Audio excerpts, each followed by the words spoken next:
Chapter 136 High Potentials. The light turned brighter and brighter until the whole room was blinded. Only after a few seconds did it finally subside, revealing the new Jakku who had just evolved into a dragonborn. His head looked more rugged, with his head having sharp draconic frills that flowed to the back of his head. His previous small and recessed mouth had now elongated, turning into a snout that seemed to hide sharp canine teeth. All off. He gained 2 horns that curved sideways, and a tail like that of a stegosaurus, completing the look that Michael was so familiar with back in his previous life. Jakku now looked like a mix between a dragon and a human, hence, dragonborn. He still had hands and feet that physiologically looked human, but he was now covered with hard, sharp scales that were colored black and dark blue, with a couple of bright blue streaks that looked similar to lightning. Jakku looked at his own hands and couldn't believe the power hidden inside himself. He felt like he was looking at a completely different person, someone who was brimming with might and strength. "Brother, is that you? You look like a dragon. How is this possible?" Even Jakku himself didn't know. When Michael raised his hand, he suddenly felt a strange power being absorbed into his body, and before he knew it, he had suddenly transformed into this dragon-like being with tail and horns. This phenomenon was none other than evolution. But that didn't make sense. Everyone knew that evolution was something that only happened by chance, with no one ever knowing the requirements for each transformation. Some people hypothesized that evolution would only occur through rigorous training and hard work. He had heard of a very select few who succeeded in evolving that way, but even then, it was not consistent, and could only be attributed entirely by chance. Jakku had seen red monkeys in the Queen's region who do nothing but train their bodies all day every day, but even then, they were unsuccessful in attaining evolution. He had even heard some cases of demi-humans overseas, who evolved without any training at all. With such an arbitrary array of examples, most people thought that a complete transformation could only be achieved through pure luck. But when they arrived in the King's region, they saw that the Rebornians had all evolved into an entirely different species. They thought that the Rebornians and their leader had finally cracked the secret method to achieve evolution consistently. They thought that they followed some kind of harsh training regimen to achieve evolution. So they came into the nation of Reborn, with the intent and determination to tough through whatever the Rebornians put them through, so that they could also achieve evolution.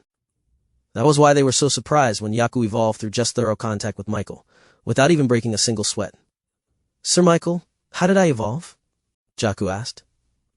In response, Michael just shrugged his shoulders and explained his supreme skill. They stared in wonder and amazement at Michael, to which Lolo just chuckled to himself. He must have seen this kind of reaction 10,000 times. But even still, he always liked seeing people realize how amazing their boss was. "Okay, who's next?" As expected, the 7 remaining Komodos chose to become a dragonborn Komodo, just like their elder brother. But what truly surprised him was their respective talents. Shayna, the second oldest of the siblings, had a head and body that was a little bit slimmer and more refined than Jakku. This was due to the fact that she was of the female species, but even still, her appearance looked most like a dragon with a human-like body. Shayna, Element Mastery Unity Element, Magic Purity 89%, Mana Quantity NA Species Dragonborn Komodo, Talent SS Class All-Seeing Artillery, Skills, Critical Eye. This skill allows the user to lock onto a target. Those that are within her line of sight would incur twice the damage of the user's normal attacks. Lesser Unity Gathering, Lesser Unity Defense. He had awakened a sharpshooter. What surprised him the most was that her talent was SS Class just like Jakku. Michael thought that he had already hit the jackpot with 2 talented individuals awakened, but it seemed that his streak of good luck wasn't over yet. Umisu, the 4th oldest of the siblings, also had an amazing fighting talent just like her older brother and sister. Umisu, Element Mastery Unity Element, Magic Purity 90%, Mana Quantity NA Species Dragonborn Komodo, Talent S-Class Graceful Calamity Spearmaster, Skills, Gale Force Momentum. This skill allows the user to increase their momentum for every thrust of a spear, with their power increasing accordingly. Lesser Unity Gathering, Lesser Unity Defense. But perhaps the most surprising of all the siblings was the very youngest, Zion. Zion, Element Mastery Unity Element, Magic Purity %, Mana Quantity NA Species Dragonborn Komodo, Talent SS Class Worldbreaker Gauntlet Warrior, Skills, Spacebreaker Punch. This skill allows the user's punches to destroy the very fabric of space to reach their target. Lesser Unity Gathering, Lesser Unity Defense. What the hell are these siblings made out of? How are they all so talented? Michael thought to himself. Of course he wasn't going to complain since they would all be his allies in the end. However, it was quite unusual to have 4 out of 8 siblings have S-Class or greater talents in wielding weapons. One was good at the sword, one at the bow, another at the spear, and the last one used gauntlets. This was perhaps the first time he had gotten so many fighting talents like this. As for the other 4 Dragonborns, they all had a variety of B to A-class talents, which was still quite good compared to the other demi-humans he awakened. This made Michael wonder if their new Dragonborn bloodline had something to do with it. After all, having this many S-class talented individuals was definitely not normal. Among the 10,000 demi-humans he awakened, only they had such high-class potential. Chapter 137 Siblings Quarrel. The Dragonborn siblings looked at each other with joy and relief painted on their faces. Their lives had changed completely from here on out. And to think there were a couple of times in their journey when they thought about going back to the Queen's region. After all, they expected nothing but desolateness in the deserts of the parched lands. Their friends and neighbors tried to dissuade them from going, telling them that this was the biggest mistake of their lives. But now their bets have paid off. They had not only restored the pride of their Komodo race but also gained a permanent home in this paradise. Boss Michael, Jakku faced Michael and kneeled. We pledge our entire lives to you. We will make it our life mission to serve and protect you without fail. Michael waved his hand no. Guys, there's no need to do that. You can just live a comfortable life here in our nation. I can take care of myself. Shayna bowed and curtsied to Michael. My brother is right, Lord Michael. You have given these gifts to us for a reason, and we will use them to become your weapons in spreading your ideas and your vision to the rest of the world. We know that you are more than capable of protecting yourself, but you do not need to sully your hands. That is our purpose. I'm afraid that we'll have to insist on protecting you whether you want it to or not. Michael scratched his head. It looked like the pure white scales on Shayna's dragon body were very indicative of her straightforward personality. He had dealt with these kinds of people before, and knew that they wouldn't take no for an answer once they decided on something. You can count on us, sir, Umisu shyly said as she walked closer to Michael. We will feel tremendous guilt if something were to happen to you. If someone tries to do something to you, we will destroy their very soul. Michael blinked, not expecting such passionate and graphic words from the meek green-scaled Umisu. Hee, I'll punch them out, isn't that right, sis? Zion, the youngest with fiery red scales, began to skip and shadowbox the air, reminiscent of the famous boxers in Michael's previous life. But perhaps the youngest Dragonborn became too eager with his actions, as he ended up punching the air and accidentally activating his skill, Spacebreaker Punch. Reality itself cracked under Zion's punch, creating an earthquake within the very fabric of space and wreaking havoc on the interior of Michael's house. An invisible prismatic shield appeared around Michael, which saved him in the chair he was sitting on. But as for the rest of the furniture, light bulbs, and electronic appliances, they all incurred a crack on their surface, as if a giant fist had punched through them. Silence filled the room. You idiot! Shayna picked up her left shoe and accurately threw it to her half-witted younger brother, hitting him directly on the back of his head and incurring an oversized bulge that seemed to pulsate in pain. Ow, I'm sorry. Jakku clicked his tongue after seeing the mess his younger brother had made. Tisk, tisk, tisk. You have no control, my dear brother. But nice power, though. Another shoe flew through the air, now aimed for the eldest and most matured Dragonborn within the siblings. However, his hand quickly deflected the shoe, saving him from having an ugly bump on his head. I apologize sincerely for my siblings, Shayna said, trying her best to stay calm after her siblings' mishap. Zion, say you're sorry, now. Zion, with his hands together, approached Michael and bowed to him apologetically. I'm sorry, bro, Mike. Don't call him bro. Shayna was prepared to rip out her own horns just to have something to throw at her impudent little brother. But then they heard a raucous laughter ring around the room. Ha ha ha. Michael couldn't help but laugh as he observed the siblings' unique dynamic. Even though their personalities were quite loud and noisy, he didn't mind it even one bit. Even in his previous life, he had lived a quiet life, without many friends or family to spend most of his time with. The only thing he heard in his room was the sound of his PC and air conditioner running 24/7. It was a breath of fresh air to hear such lively interactions from these siblings, which seemed to have livened up the room and made it feel more like a home instead of a house. Haha, it's okay, he said to the siblings. I'm fine with whatever you want to call me. Zion made a bragging face to his sister, which Shayna just shook her head at. You're being too kind to him, Lord Michael. Don't worry, I shall discipline him for you. I'll train the rebelliousness out of him as soon as possible. It is dangerous to have him accidentally activate his skill out of nowhere. Shayna grabbed Zion by his scruff and lifted him in the air, preventing him from running away from her. Speaking of which, Chat JK3, can I impart more skills to them? Having one is fine, but they're all talented so they can have more skills in their repertoire. Unfortunately, that is not possible for the time being. Why? Wasn't I able to impart whatever skill I thought of to the other demi-humans I evolved? Michael even asked them all individually about what kind of skill they wanted to learn, and ChatJK3 was able to synthesize a skill that did exactly what they were all asking for. They cannot use mystical arts, and can only learn physical arts. He had ChatJK3 explain to him the distinction between the two, and it seemed that the only difference between them was their application. Mystical arts use mana to empower the outside world, like creating an outward explosion that destroyed a boulder. Physical arts, on the other hand, use mana to empower the inside of an individual, giving them speeds as fast as lightning or defense as durable as a mountain. Chapter 138. Enjoy the festival. A simple 2-star mystical art spell called Swift Step conjured a gust of wind that would push an individual to a faster speed. Meanwhile, a similar 2-star physical art spell also called Swift Step allowed an individual to reach a faster speed. But it was achieved by imbuing the individual with air mana, changing their molecular composition to give them the physical ability to run as fast as the wind. Although the effects of the two spells were mostly the same, the application and magic theory were vastly different between the two. Does that mean that you can't create physical art spells? This software does not have sufficient knowledge to deconstruct and synthesize physical art spells. This made sense since Michael learned the majority of his spells through the magic library in the magic tower, and since mages and wizards only used mystical art spells, they didn't bother to learn any physical art spells. It is best to personally observe more physical art spells so that the system can learn its magic theory. As expected, Chache K3 was urging him to get more knowledge so that it could upgrade its software once again. Thankfully, he was already planning on exploring the Queen's region, so he would have a lot of chances to steal more magic theories.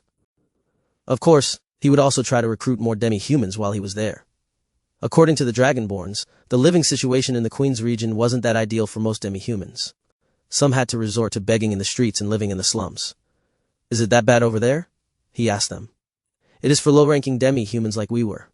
I found it hard to find a job because there were a lot of other humans who could do the work the same or even better than us, Jaku explained, creasing his brow ridge as he remembered their living situation. It pains me to know that we still have friends still stuck in that place, Shayna lamented. They don't believe that there's anything to find in the parched lands. So they settled to live their lives in the Queen's region despite its conditions. Michael nodded his head and understood their dilemma. This was not the first time that one of the Rebornians had expressed their guilt at living good lives in the nation of Reborn while other demi-humans were suffering in other places in the world. Don't worry, he said to them. I'm planning on going there in the near future to spread my company, so they'll eventually learn about our nation. It will just be a matter of time until everyone can live a comfortable life just like us. But for now, why don't you all go out and enjoy our festival on your own? See for yourself what you've decided to protect with your own lives. A couple of hours later, the sun was finally on its last legs, leaving a reddish hue on the horizon. By now, most of the people visiting the nation had settled down and found an inn to store their luggage. And just as he expected, the treehouse hostel prepared by the satyrs was quite the popular lodging among the people visiting.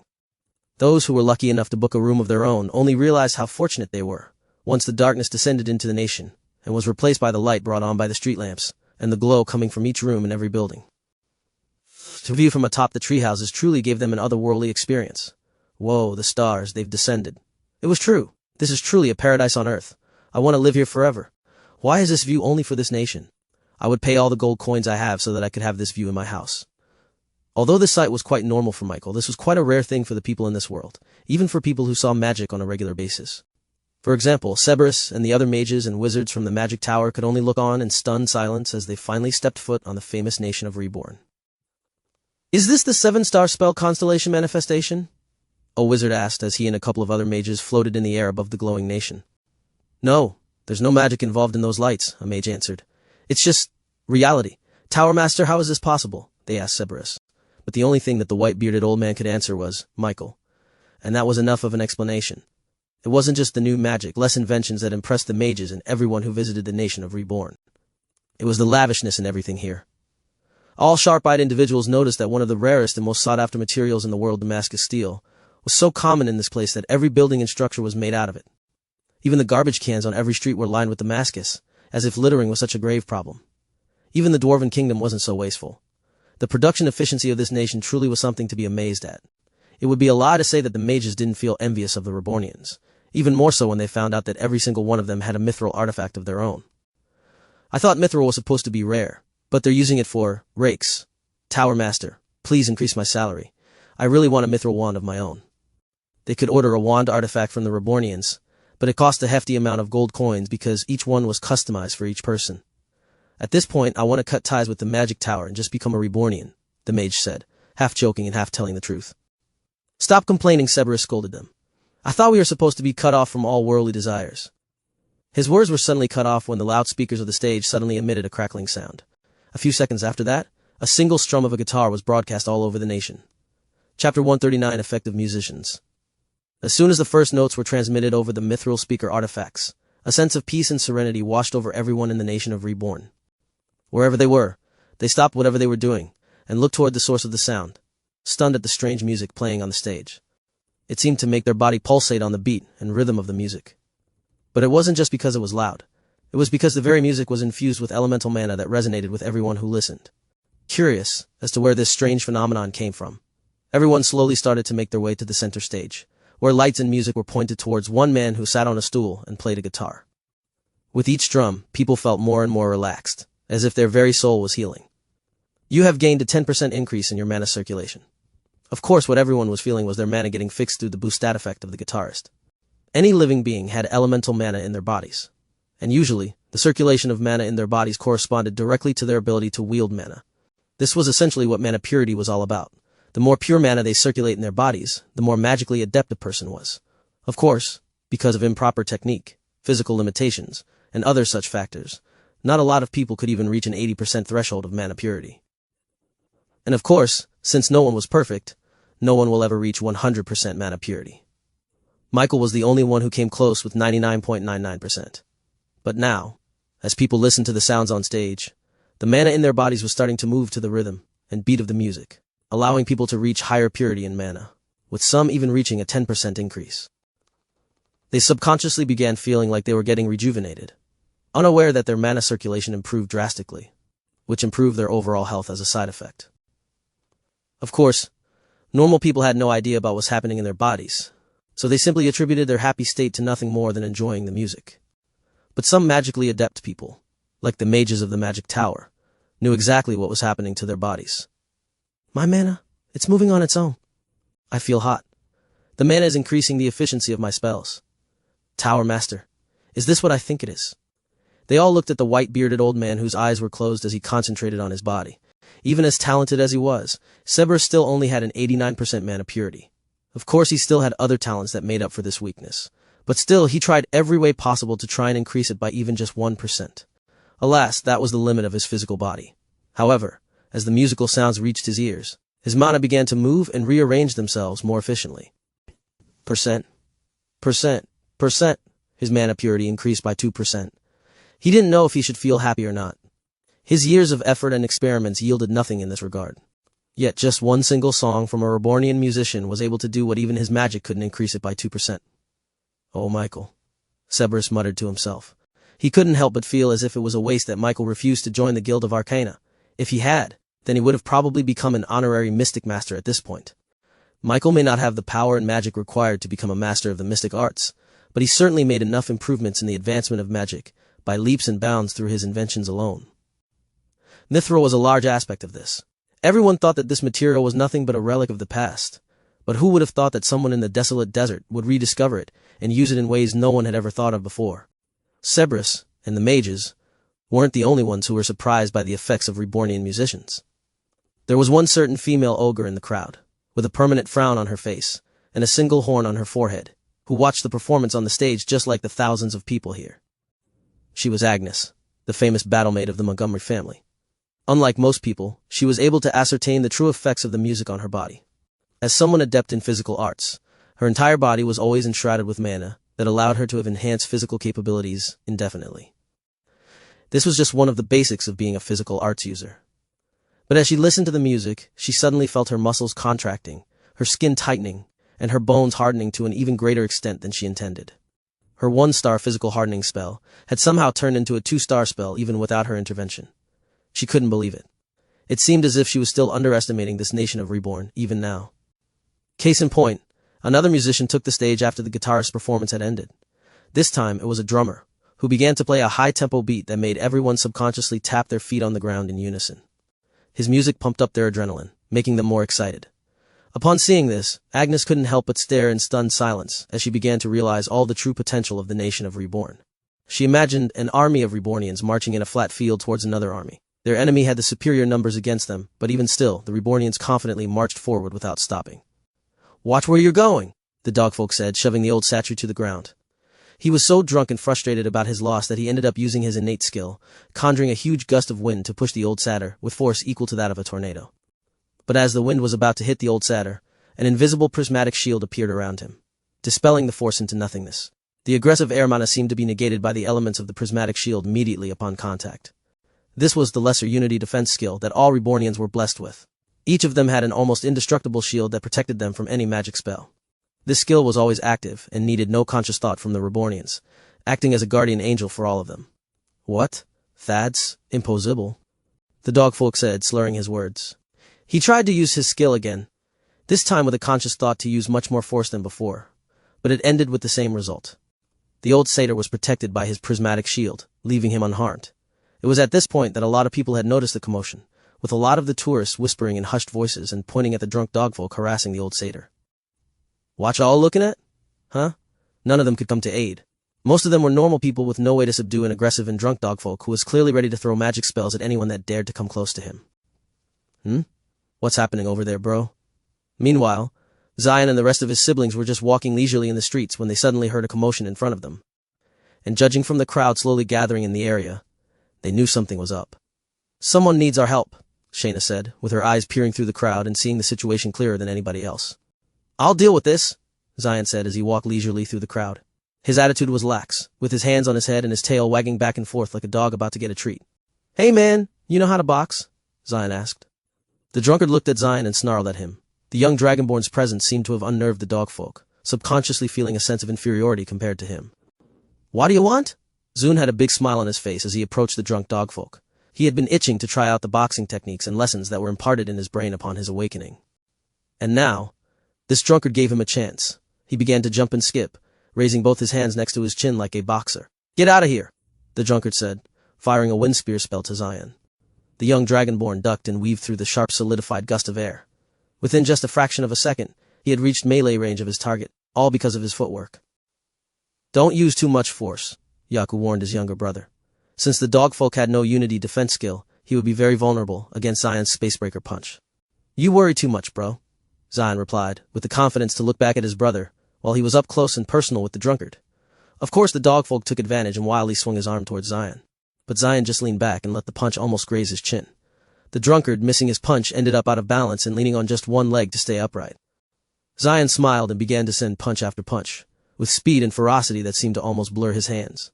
Most people felt sorry for the drunkard for being beaten to such an extent. But then they realized that Zion's punches never even touched the dogfolk in the first place. His punches hit nothing but the air, just a few inches above the dogfolk's body. Zion knew he didn't have to actually hit the guy. The air brought on from his punches was enough to tip the drunkard's balance, letting him fall face first into the ground. Ha! What do you think about that, bro? I didn't hit him a single time, he bragged to his siblings. Meh, Jaku said disappointedly. You know, you didn't have to do all that, Shayna said, crossing her arms. It was cool. Umisu gave her little brother a thumbs up. The crowd began to clap their hands for Zion, applauding him for taking care of the situation. Among them was Agnes, whose eyes widened as she realized what she had just seen. Chapter 141, Agnes' Surprise. Angie's gazed at the dragonborns with a stupefied look on her face. She had never seen such striking scales from a demi-human before. Not only that, but their frills made them look very similar to the draconian race that dominated the world a couple of times throughout history. As she watched the young red-scaled dragonborn play, with the drunken dogfolk, she saw the overflowing natural strength and talent he had in the physical arts. The dragonborn was clearly a novice, with his moves lacking efficiency and control, but his strength and power were clearly on par with veterans. She knew talent when she saw one. Agnes wouldn't admit to this, but she was considered to be one of the best physical fighters in the entire continent. She was the reason why Yuna's parents allowed her to travel so far from their home. So, when she admitted that someone was more talented than she was, it was the truth. Only when she heard the familiar banter and clashing personalities of the dragonborns did she finally recognize the Komodo siblings. It was a jaw-dropping realization, as she couldn't reconcile the strong and overflowing talent of the dragonborns to the meek and shy temperament of the Komodos. The difference was like night and day. They had their heads up, and their shoulders straight full of confidence, a complete departure from when she first met them on the outskirts of the mountain region. Zion, you should have just let your brother do the job, Shayna admonished her little brother. You are still far too impulsive with your actions. Oh, come on, he's the one that started it. As she heard their names, her guess had turned out true. No matter how unbelievable it was, these were the weak Komodos who couldn't even learn a single one-star spell if their life depended on it. During their journey, Agnes had tried and failed to teach the Komodo siblings a couple of physical arts to protect themselves. But unfortunately, the physical limitation of their race prevented them from learning even a single one. It would have taken them years before they could pull it off. But now, judging from the elemental mana gathering at their bodies naturally, she knew that their new bodies were fully capable of mastering even high star spells if they wanted to. Oh, Miss Agnes, you're here. Sheena was the first to spot the battle maid, and she approached her with a cheerful hug. You're really her, aren't you? You're Shayna, Agnes said, looking up and down at her white dragonborn body with disbelief. Yup. Did you see how strong I was? Zion butted in. It's good to see you. Umisu shyly waved. Agnes looked at the siblings and saw that not one of them was less talented than Zion. They all emanated a kind of strength different from each other, yet equally as strong. What happened to you all? Agnes couldn't help but ask. The Dragonborn showed an excited expression the moment Agnes asked that question. It was as if they were just waiting for the chance to brag to her about Michael. And speaking of the man, looks like we weren't needed after all. The Dragonborns all looked back as they recognized Michael's voice. The 11-year-old boy genius had arrived with the security centaurs behind him. They had heard about the commotion a minute ago and immediately dispatched a few officers, but they still got there too late. Michael slowly approached the old satyr to check up on him. Are you fine? He asked. Foo. Of course, boss. He's nothing but a child that got a bit too overzealous in his drinking, the satyr said. Even after he was harassed and assaulted, the satyr didn't take it to heart. Michael was relieved that nothing serious happened. But if things had escalated, he was comforted by the fact that Fudge would have notified him as soon as it happened. He then looked at the man responsible for this incident. The dogfolk was still passed out on the floor, with drool leaking out of his mouth. His cheeks were still red from inebriation even now. First of all, let's get you sober, Michael said, as he raised his hand towards the dogfolk and grabbed at the air. With his supreme skill mana gathering, he used his mastery over the water mana and grabbed at all the alcoholic liquid in the dogfolk's bloodstream, evaporating it out of his skin. Steam billowed out of the drunkard, immediately turning him sober. The reddishness in his sagging cheeks disappeared as his eyes slowly gained clarity. Huh? Where am I? The dogfolk looked around and saw everyone looking at him curiously. I remember drinking, then walking in the streets, and then... Memories began to resurface in his mind like a collage of pictures. And as he realized what he had done, his head quickly swiveled over to the old satyr before prostrating on the floor. I'm sorry. I was too drunk to know what I was doing. The satyr waved his hand. It was nothing. Just try not to drink too much next time. After the incident, the dogfolk voluntarily surrendered himself to the security centaurs, who took him to jail for his crimes. Bro Mike, you should have seen me punch that guy, Zion bragged. Although a hit brash, my brother did end up neutralizing the situation, Shayna reported. Oh, Boss Michael, have you met our benefactor? Yaku finally introduced Agnes to Michael, with the two looking at each other curiously. Even though they never met, Michael felt as if Agnes was looking at him as if she knew him already. I don't believe we've met, Michael said, offering his hand. Meanwhile, Agnes just stared at Michael. Perhaps seeing the Komodos transform into dragon-like creatures was not the biggest surprise she had seen that night. It was witnessing Michael manipulate the dogfolk's very own blood to disintegrate the inebriation out of his very insides. If she were to be completely honest, it was a little bit terrifying to see the ease with which he did that. If he could do that to someone, then nothing could prevent him from simply stopping someone's heart by depriving it of blood. Chapter 142, Familiar Song. Michael looked at Agnes and saw the weird expression on her face. Do I know her or something? Why is she looking at me like she knows me? I apologize for my behavior, Agnes said after realizing she'd been staring at his face for a few seconds. I am Agnes, a female ogre, and I serve as the attendant of the Montgomery family. Michael heard that last name before. According to Cerberus, they were one of the families that were well established in the Queen's region. He even said that it would do Michael good if he allied with one of them. He didn't think he would meet them so soon. Welcome to our nation, he said to Agnes. I am Michael Vanderbilt. The two shook hands, with Michael noting her solid physical strength just from her grip alone. Analyzing magic theory acquired. Tribulation skin hardening. Physical arts, earth and fire element. This magic allows the user to achieve an enhanced defense. Due to the combination of earth and fire mana, this spell gets stronger the more damage the user incurs. Michael was glad that he was widening the selection of physical arts in his repertoire. But if he wanted to synthesize spells, then he needed a lot more. A library is worth more. Aren't the Montgomerys a diplomatic family famous for their connections? Maybe I can ask them where I could learn a lot of physical art spells in the Queen's region, Michael thought to himself. Are you liking our nation so far? He asked her. It was important to know how his nation fared compared to the other territories in the Queen's region if he wanted to compete there. Agnes looked around the streets, observing the lights and festivities all around. I am a knight who knows nothing but fighting, but I am sure that everything you have shown me here will blow away everyone in the Queen's region, she said truthfully. Michael nodded, proud at what he and his allies had achieved this past year. By the way, what brings you here? He asked her. Agnes opened her mouth to say something, when all of a sudden the speakers posted all over the streets suddenly emitted a crackling sound. CCRK. Someone was on stage.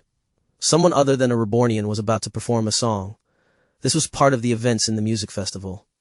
Since this whole thing was intended to find and nurture musical talents from all over the King's region, Michael invited anyone and everyone who had the musical talent to show off their skills on the stage. If they showed any promise, then they would immediately be recruited into the nation as an official citizen, meaning they would have the privilege of awakening their talent or evolving their bloodline. This time, it seemed that the new singer was a guitarist, as a single strum sounded out through the speakers.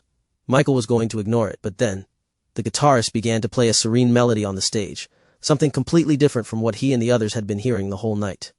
He whipped his head towards the stage. Those chord progressions, those melodies, those heart-wrenching plucking of the strings. It was something familiar to him, something he hadn't heard ever since he had reincarnated into this world. As the instrumental intro continued to play, parts of Michael's memory began resurfacing. These weren't memories of the young genius son of the Vanderbilt family. It was the memories of the old jaded Michael who stayed in his room all day with his head stuck on the computer screen. This was the song that saved him from feeling depressed, from feeling listless, and from feeling as if nothing mattered in the world. He thought he would never get to hear this song again. "What's going on, ChatJK3? Did you teach this song to one of the musicians? They've not learned this song from the system," ChatJK3 answered. "Boss, what's wrong?" The Dragonborns realized that there was something wrong with Michael. He wasn't acting as the easygoing leader that they had met. He looked emotional. He looked pained.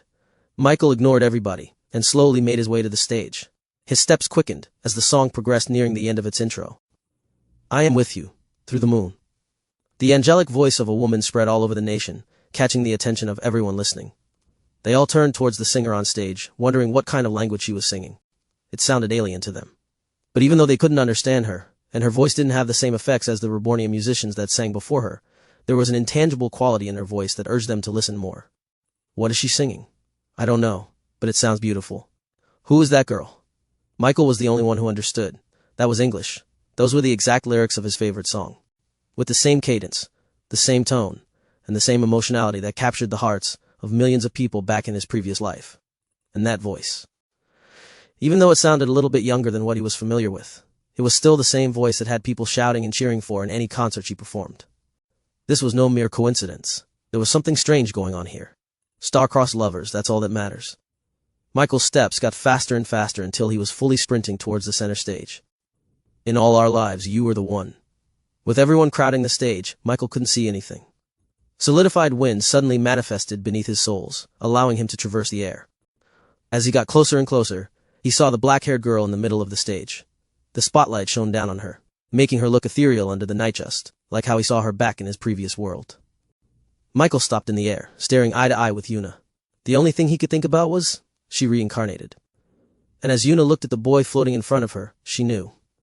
He was the one the goddess was talking about. He's the reincarnator. Chapter 143, Yuna Kim. Yuna Kim had reincarnated into this world about 1 year later than Michael. She met the goddess when she died, and lived the life of a baby for the next 10 years of her life. Just like Michael, she was under the impression that she was the only reincarnator in this world.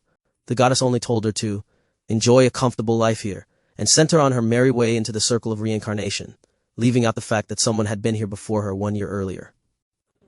Born as the youngest daughter of the Montgomery family, Yuna completely immersed herself in this new life, forgetting about her life as a K-pop star in her previous life.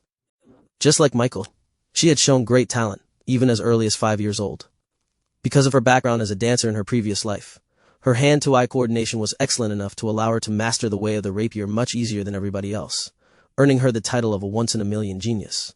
But she didn't want to spend her new life fighting monsters and training under her master for 15 hours every day, so she chose to follow in her grandmother's footsteps and become a diplomat, which basically meant that it was her job to make friends through every territory on the continent. She then spent most of her early years absorbing books and learning all the wisdom that her grandmother had to offer. But one day she suddenly saw a few wizards playing a familiar game with each side having 16 pieces to play with. It was chess. If she wasn't facing a mirror practicing her moves for her concerts, Yuna spent most of her time playing online chess on her phone. After exhausting her body, she would always want to exercise her brain as well by playing rapid chess for hours at a time. Eventually, she became really good at it. She would have never thought she would see chess again in this life. But she didn't think someone from her previous life introduced it to this world. She just thought that another genius had created a similar game by coincidence. After all, she considered this as a parallel Earth with lots of differences, but a few that were the same as with the original Earth. So she played chess with the mages and was able to beat them every single time. She even made a wager with them to teach her demi-human attendants some magic if they lost against her. Eventually, the mages learned their lesson. They couldn't beat her, and they also spent too much effort teaching the demi-humans simple magic. So, they stopped playing with her. Wanting to empower her attendants and her loyal friends more, she eventually decided to go to the king's region to seek out Severus Augundor, who had access to a big collection of spells in his magic library, as well as a penchant for making bad wagers. Her grandmother approached her and told her about her fiancé, Michael Vanderbilt, the youngest son of the richest family in the world. Of course, she had no intention of following an arrangement that she did not make.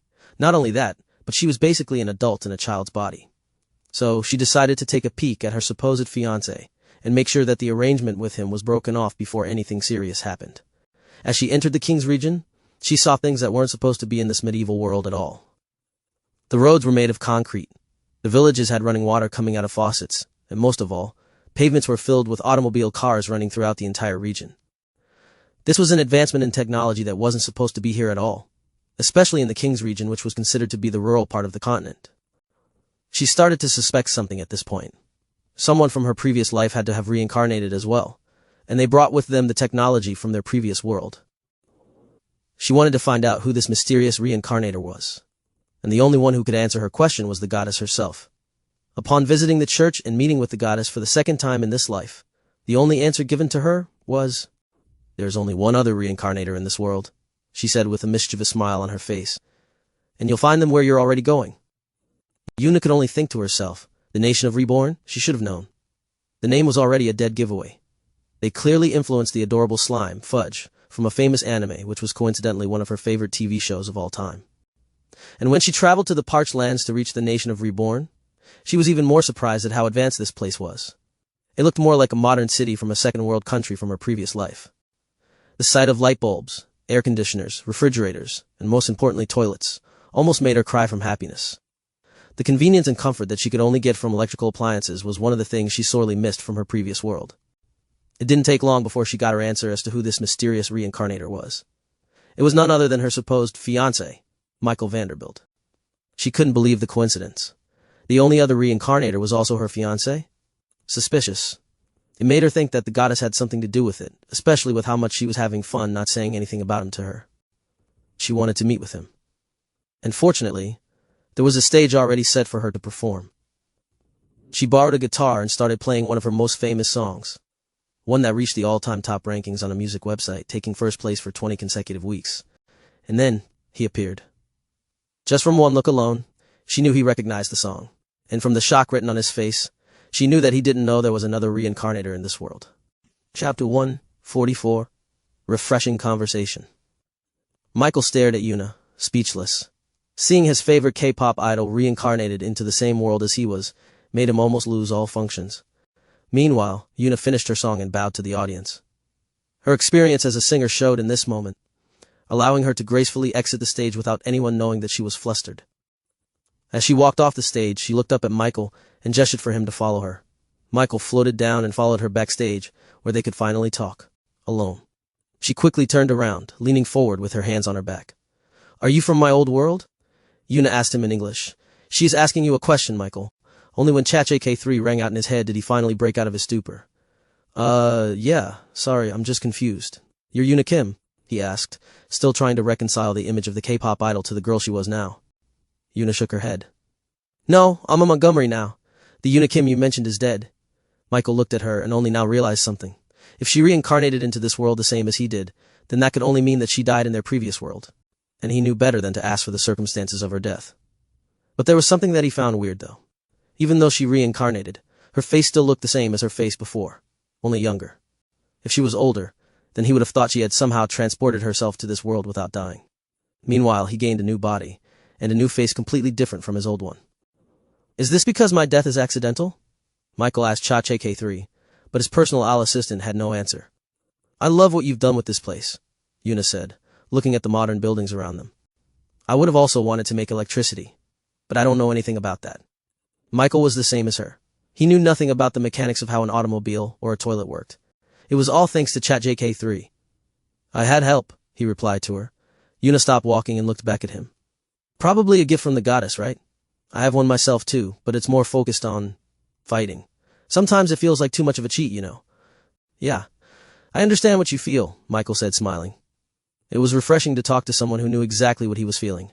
No matter how much he loved his parents Lilia and Bart, he couldn't bear to tell them that he had reincarnated from another world. He was afraid that they would think that he wasn't their son, only an alien taking his place.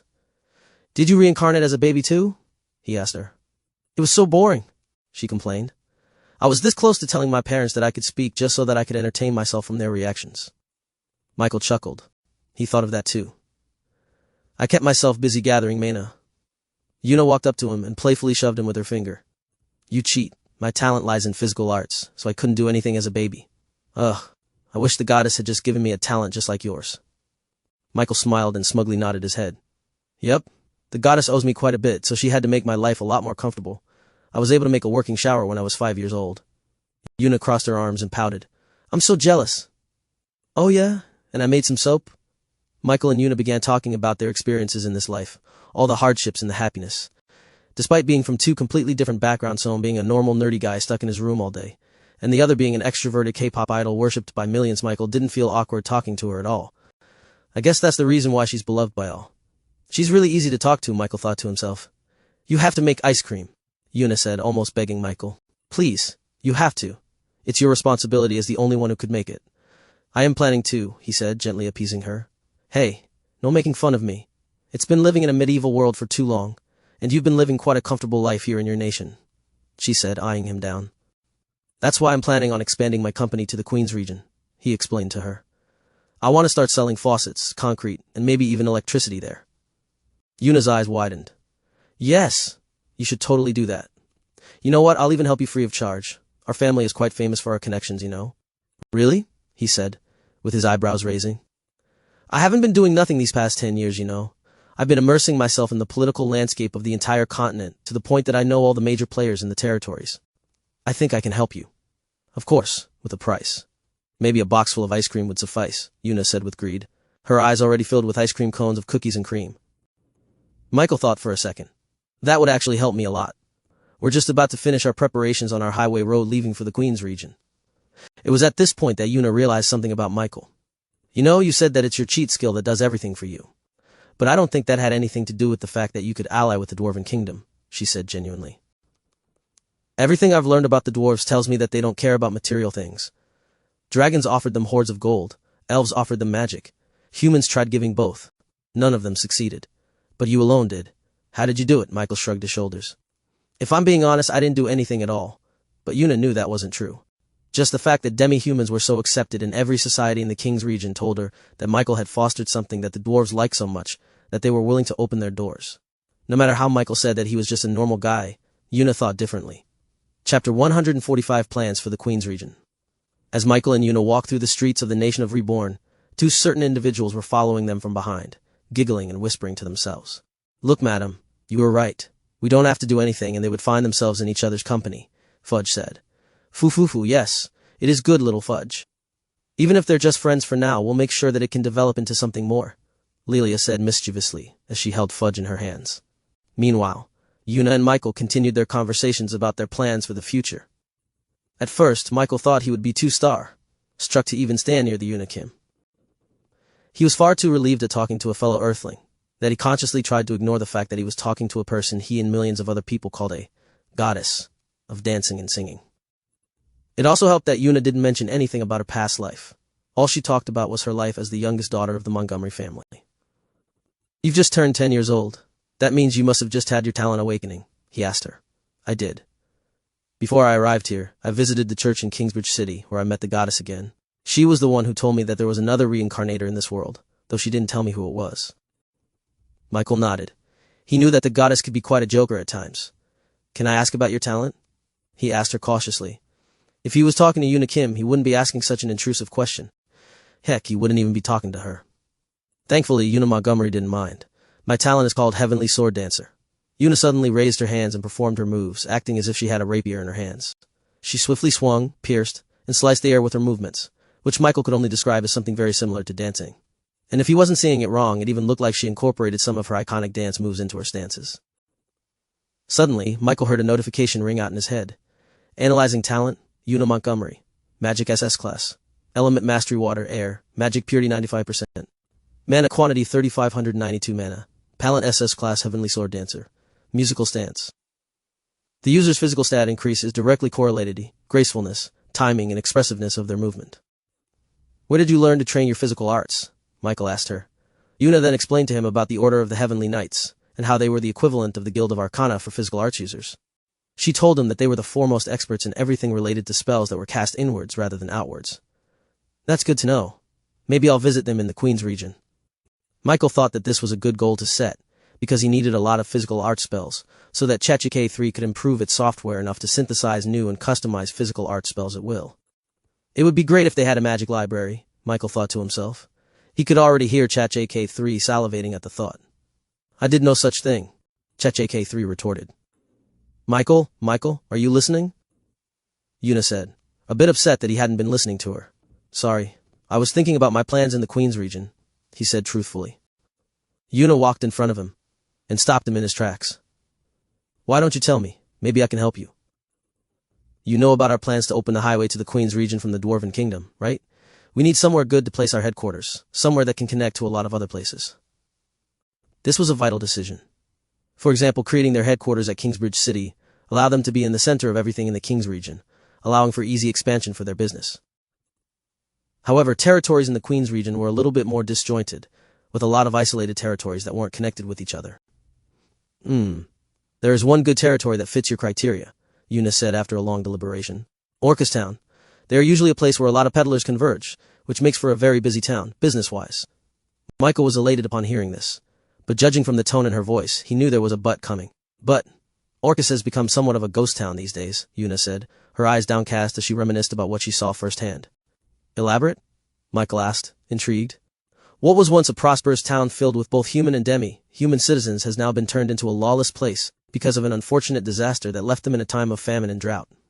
They had already asked for help from the Order of Heavenly Knights, but because of the distance and rough terrain, it would take them a long time before they would arrive. It was one of my duties to assure the people of Orcus Town that everything would be fine once the knights arrived, but I was already too late. As a future diplomat, it was Yuna's job to solve any conflicts or problems occurring in every territory on the continent, including disaster relief.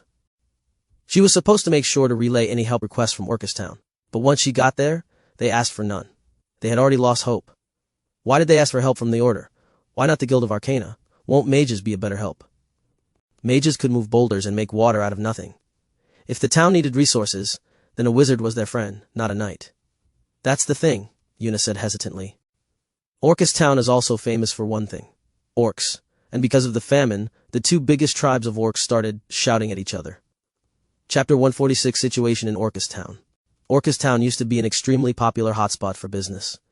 It was a place where a lot of companies competed against each other to get a spot in the wet market visited by thousands of people each day.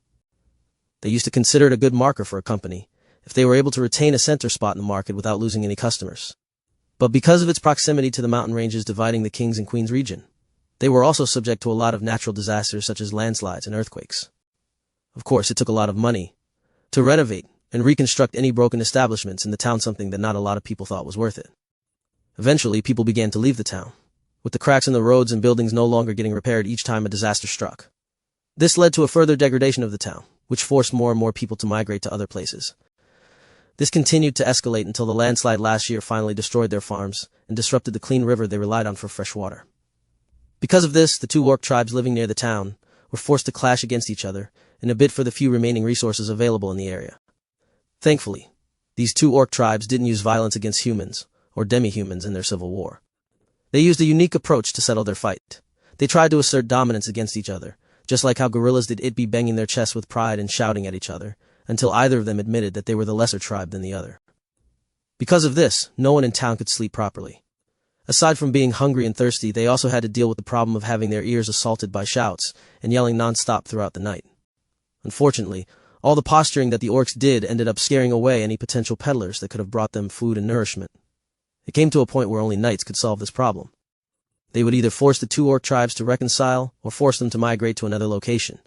If worse comes to worse, then Kruger, their fellow orc and one of the heavenly knights as master of the Way of the Axe, would come and show them that he could shout louder than all of them combined. That's the situation in the town, Yuna explained. It was impressive how comprehensive Yuna's knowledge was about Orcus Town. She even knew what the Order would do to solve the problem. I have to stop thinking about her as a K-pop idol, Michael thought to himself. Orcus Town looks like the perfect place to start my company in the Queens region. Although most people in the Queens region considered Orcus Town as not worth it, Michael knew that he could fully bring it to its full potential, just like how he was able to turn the desolate parched lands into a paradise for everyone. Their problem with resources could easily be solved by Michael's automobile. Their problem of deteriorating establishments could be solved with concrete.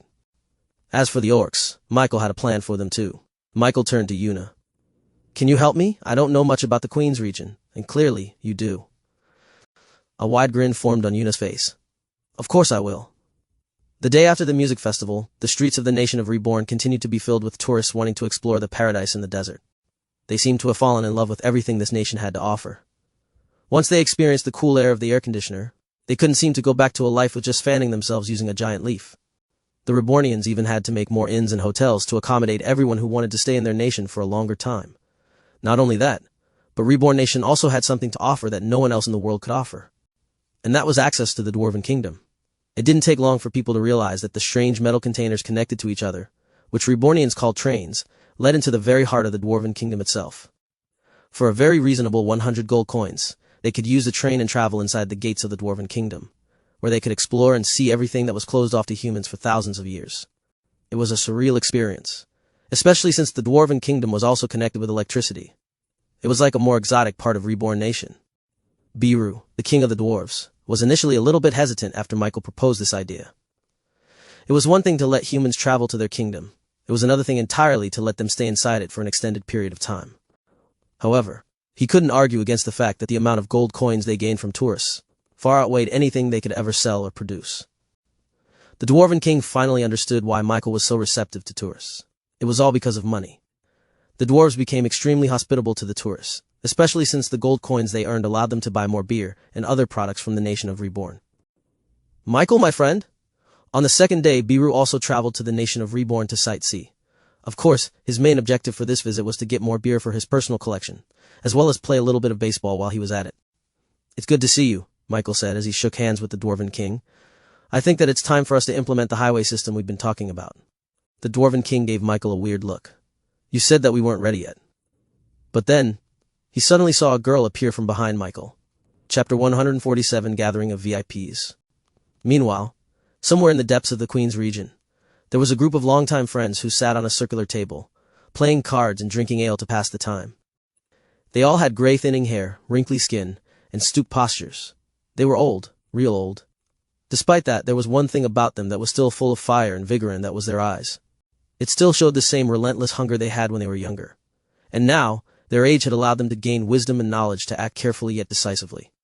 At the very end of the circular table was a man whose legendary name reverberated throughout the whole world. It was none other than the ruthless lion of the business realm, Yz Vanderbilt. My friends, when has it been since we last convened like this? We should do it more often, he said to his cohorts. In response, the bald old man with sunken eyes and a dark complexion next to him scoffed. We are not even acquaintances, Wise. Certainly not even friends. We are your rivals. That man was the founder of the Hephaestus Company, renowned for supplying the whole world with quality weapons and armor. Yeezy shrugged his shoulders. Forgive me for treating you all as such. I feel as if we have all bonded together as we fought on the battlefield we call the market. Who else am I going to call friends if not for my fellow men and women who lead a conglomerate comparable to mine? That was right. Gathered in this room were the very heads and founders of the leading conglomerates of this world. These few and select groups of people held the world in their hands. It would not be an exaggeration to say that the entire market would crash if something were to happen to this very room. Of course, they had proper defenses to prevent such cases, but the fact that the possible disappearance of these people could create such chaos in the world was more than enough to state their importance. Lighten up, everybody. It was merely a jest. You don't need to act so offended that I called you all my friends. Yze chuckled to himself. In a room full of people with net worths, in the trillions of gold coins, Yze was the only one among them who had a carefree enough attitude to crack jokes. After all, every one of them here considered Wise as their ultimate rival. It was their life's goal to someday topple the legendary Lion Vanderbilt from his title of the wealthiest man alive. Because of that, they never let down their guard in front of him. But somehow, Yze never even felt the pressure. He regarded them as his friends, and treated their competitiveness as nothing more than banter. It was as if he knew that they could never oust the Vanderbilt name from being the most successful company in the world. This definitely annoyed most of them, which Yze seemed to love doing. The old woman sitting next to Easy finally had enough and raised her hand. Let's just get to the chase, shall we? We are all taking precious time away from our companies to discuss something important happening in the world. She was the owner of Goldstone Group, the foremost company in real estate and property management. That is right, another old woman with pink hair nodded. This is a matter that will affect all of us, and despite how we are all competing against each other, we are still living in one world. It will be beneficial for all of us if we exchange information. This particular elder owned the largest apothecary company in the world, making their money from selling potions and managing hospitals. Ise crossed his arms and cracked his neck. So, what did you all find out? Don't act like you don't know, said the old bald man. I just want to know what you know, Ise retorted. The whole room fell into silence before another old man on the other side of the table finally opened his mouth. We need to talk about what's happening overseas. The Ocean King and the Draconic Overlord have finally reached an accord. This has tremendous consequences in our continent.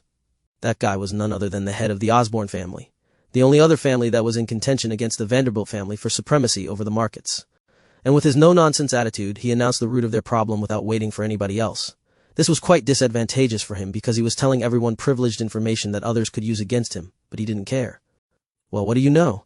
We do have the same information, Isa said teasingly. You know what this means, right, Wise? I do, Isa replied. This means profits will be up for grabs. One of the things that made it troublesome for people to cross the oceans and travel to other continents was because of the treacherous body of water between them. There were naturally occurring whirlpools that spawned out of nowhere, thunderous storms that could form in the middle of calm seas, and even towering tsunamis that were impossible to cross over. Despite his rule over the mighty seas, the Ocean King never helped anyone cross his territory. They were allowed to, but at their own risk. Meanwhile, the Draconic Queen, with her complete rule over all the dragons, used her subjects to offer long-distance journeys crossing continents for a very hefty sum of gold coins. It was a very fruitful business. However, the dragons were still subject to the whims of the natural ocean. They were still troubled by storms and tornadoes trying to cross the unforgiving seas. At least they used to. Now the Ocean King and the Dragon Queen have made an agreement. The details were unknown, but there was one thing clear: the dragons could now cross the ocean without any fear of disasters. The Ocean King would give them protection from the mighty seas. This would make intercontinental travel extremely easier, letting more people travel abroad without much risk to their lives. In short, there would be more tourists in the coming years. Rich tourists with gold to spend. Ladies and gentlemen, I think we need to restart the Golden Road, Yeezy declared to the room with a smile on his face. What was the Golden Road? It was a network of trade routes that connected all the territories of the Queen's region. And where did this route start? It was none other than Orcustown. Chapter 148, Golden Road.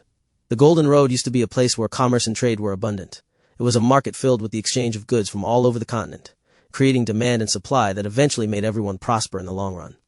It was where Yeezy Vanderbilt and a lot of other people in this room had their start. Yeezy started as a lowly peddler in the Golden Road, trekking the entire continent trying to sell spice and silk to earn a couple of bronze coins to spend. Eventually, he grew his business into what it was now. However, due to the disasters occurring in merchant ships while crossing the different continents, the trade of exotic goods and items eventually came to a stop. Wisey and a lot of other companies didn't think it was worth it to spend billions of gold on buying a ship, manning it with a crew, and sending it on a months-long journey just for them to die in the ocean. They lost a lot of money trying to keep the Golden Road. Eventually, they lost too much and stopped investing in the Golden Road altogether, leading to its degradation and eventual demise. As much as I hate to agree with you, you're right, the bald old man muttered. The Hephaestus Company would earn a lot from selling armor on the Golden Road. I'm sure there will be a lot of weary and tired travelers landing in our continent after traveling by dragon wings, said the pink-haired old woman. Dragon wings were what they called the service dragons offered to transport people across oceans to another continent. People often experienced nausea after traveling with the dragons, which the old woman could take advantage of by selling medicine to cure their sickness. Having a lot of tourists will certainly help all of us. They'll need a place to stay, said the old woman who owned a lot of inns and taverns in the Queen's region. So we're all in agreement then? We shall re-establish the Golden Road and fill our coffers with enough gold coins that will even make the dragons feel insecure. Eyes claimed, his eyes burning with passion yet again. The whole room went silent as they began making plans in their heads. They knew that whoever controlled the Golden Road would eventually control the entire market of the Queen's region. If they played it right, they could essentially monopolize the profits to be made off of those tourists from the other continents. To do that, they needed to create a hub for the Golden Road. The hub was where people and products landed and where everything was distributed, meaning that if they controlled the hub, they could control where and how the products would be sold. Each of these conglomerate leaders had plans to make a hub of their own. They would transform one of their territories and make it popular enough to entice tourists. If it was popular enough, more and more people would choose to land there rather than anywhere else on the Golden Road, making it a hub for commerce and tourism. To do that, they needed a place that was connected to a lot of places in the Queen's region. A place that had a direct route towards even the deepest parts of the continent. There was already one place perfect as a hub for the Golden Road. It was none other than Orcustown. They used to be the official hub of all trade coming in and out of the Queen's region. It was the best place to distribute products all over the continent because of its interconnecting routes in different territories. Orcustown was like the bottom vein of a leaf. All the roads from this vein spread outwards into the edges, allowing nutrients to travel evenly in the leaf. Because of that, Orcustown used to be a place that had fierce competition among companies. Whoever could get a spot in the town could have their hands on the very pulse of the Golden Road itself. But because of natural disasters and the eventual degradation of the Golden Road, Orcustown became nothing more than a shell of itself. It became a ghost town. Even now, and the rest of the people in the room considered Orcustown as a lost cause. The place had collapsed beyond repair. They would rather rebuild the hub in their territories, in the hopes that they would be able to control it in the future. Even Wise was hard at work, thinking with his hands in his mouth. But just then, someone knocked on the door and entered the room. Wisey recognized him as one of his attendants. He ordered them not to disturb the room unless absolutely necessary. So, whatever he had to say was definitely something important. "Sir, I have some news," said the butler as he bowed towards Yze. Seeing his friends glaring at him for being too loud, Yze chose to leave the room and listen to his attendant's report. A minute passed after Yze left the room, when all of a sudden, they all heard a burst of raucous laughter coming from the door. Everyone gazed at the door with a curious look. They had never heard Yze laugh that hard since forever. He wasn't even that happy when the Vanderbilt Company gained global dominance. The door then opened and Yze returned to the room. "Why were you laughing?" they asked him. Yze chuckled and sat back down to his seat. "I just heard something very interesting. I don't think any of you are going to believe me even if I told you, so I won't tell you. But things have changed now. We will still establish a new Golden Road, but I have a proposition for you all." The people at the table listened carefully to Yze's next words. "I will not be participating in the Golden Road, for as long as you all don't participate as well. Let's let our descendants fight it out." Gasps rang out in the room. They had never heard such a bold proposal from Wheeze. It was uncharacteristic of him. He would never suggest that in a million years, unless something serious happened. It made them wonder what kind of news he heard from his butler. Chapter 149, Fight of the Descendants. Everyone gazed at Wisey silently, with their minds constantly turning, as they tried to figure out the reason for his sudden change of heart. The Vanderbilt line would never willingly back out of a competition, especially one against his friends. After all, each of the people in this room was a real threat to his dominion over the global market. The Golden Road was the chance they needed to finally overtake the Vanderbilt business. Izzy would be an idiot to let his less-than-stellar descendants handle the business in the Golden Road rather than himself. He was far too selfish to do that. "You want to create a playground for the children?" the old bald man asked him. "I do," Izzy replied with a devious grin on his face. They all exchanged silent looks as they tried to decipher the hidden agenda in Weeze's plans. After years and years of getting bested by the Vanderbilt Lion, they knew Weeze well enough to know that he wasn't going to make a bet that he knew he wouldn't win. Even still, no matter how much they thought about it, this proposal was beneficial for them all. The biggest benefit of it all was the fact that the main man himself, Yze, wasn't going to dip his hands in the Golden Road business. Even if they weren't going to admit it outwardly, they knew that Yze Vanderbilt had a high chance of dominating the Golden Road market if they had all fought head-on against each other. Some of them were even considering fighting just for the second-place position from the start. That was how much of a threat he was. But now that Yze promised to stay his hand as long as they stayed theirs, then this meant that they had a much greater chance of finally overcoming the mountain that was the Vanderbilt business. Sure, they wouldn't be able to use their full resources to conquer the Golden Road, but that also meant that Weezy wouldn't be able to use his immense wealth to bully his way through the market. To their descendants and their sub-companies. It was the battle of the future heirs and future inheritors of these conglomerates. And as far as they knew, no Desai Vanderbilt could come close to his brilliance. Not even his direct children showed any sign of becoming a cub that could grow into a lion. Compared to the other conglomerates who all had a few standout descendants who were already showing their talents in the global market, the Vanderbilt family was sorely lacking in contenders for the competition in the Golden Road. "I accept your proposal." "Me too." Everyone raised their hands to quickly solidify their agreement. They didn't want to give Wise any more time to second-guess himself and back out of this agreement. After all, this was the chance that they had been waiting for to finally defeat him. Yze Vanderbilt smiled and raised the glass of mead in his hands, which the rest reciprocated. "And so it is done. I wish all of you good luck in this competition." Yze gulped down the whole glass. The others did too, with each one showing a satisfied smile on their faces, thinking that they had the upper hand. They were giddy at the fact that the Lion Vanderbilt had finally shown his weakness. And now, it was time for them to strike. But of course none of them was happier than Yves himself. After all, he had just found out something incredibly amazing just a few minutes ago. His youngest grandson had allied himself with the Dwarven Kingdom. This was a feat that even he was unable to do. It was absurd to think that Michael was only a child, yet he was able to do something that even none of these conglomerates could ever dream of doing. It was so absurd that he had to laugh. "Ha, Michael, I knew that you had my killer instinct within you. Show me. Show me more. Show everyone that the Vanderbilt name is never dead. I will be waiting for you at the end of the Golden Road." Back in the nation of Reborn, after Michael introduced Yuna to the Dwarven King, the plan for the highway was quickly set into motion. With Yuna's expertise in diplomacy, she immediately outlined a plan to contact Orcistown and gain their trust. Once that was done, they could connect the concrete roads to the Queen's region, opening up the possibilities for expansion. Of course, Michael first needed to personally visit the town and see the place for himself. He and a couple of the Rebornian engineers needed to scout the current situation in the area and make plans to reinforce the entire structure to make it less prone to disasters. "Oh, Biru, I'm planning on connecting the railway to the other parts of the King's region. What do you think about it?" he asked the Dwarven King. Sure, the more tourists there are, the better," Biru said while wearing a baseball jersey and drinking a beer in his hands.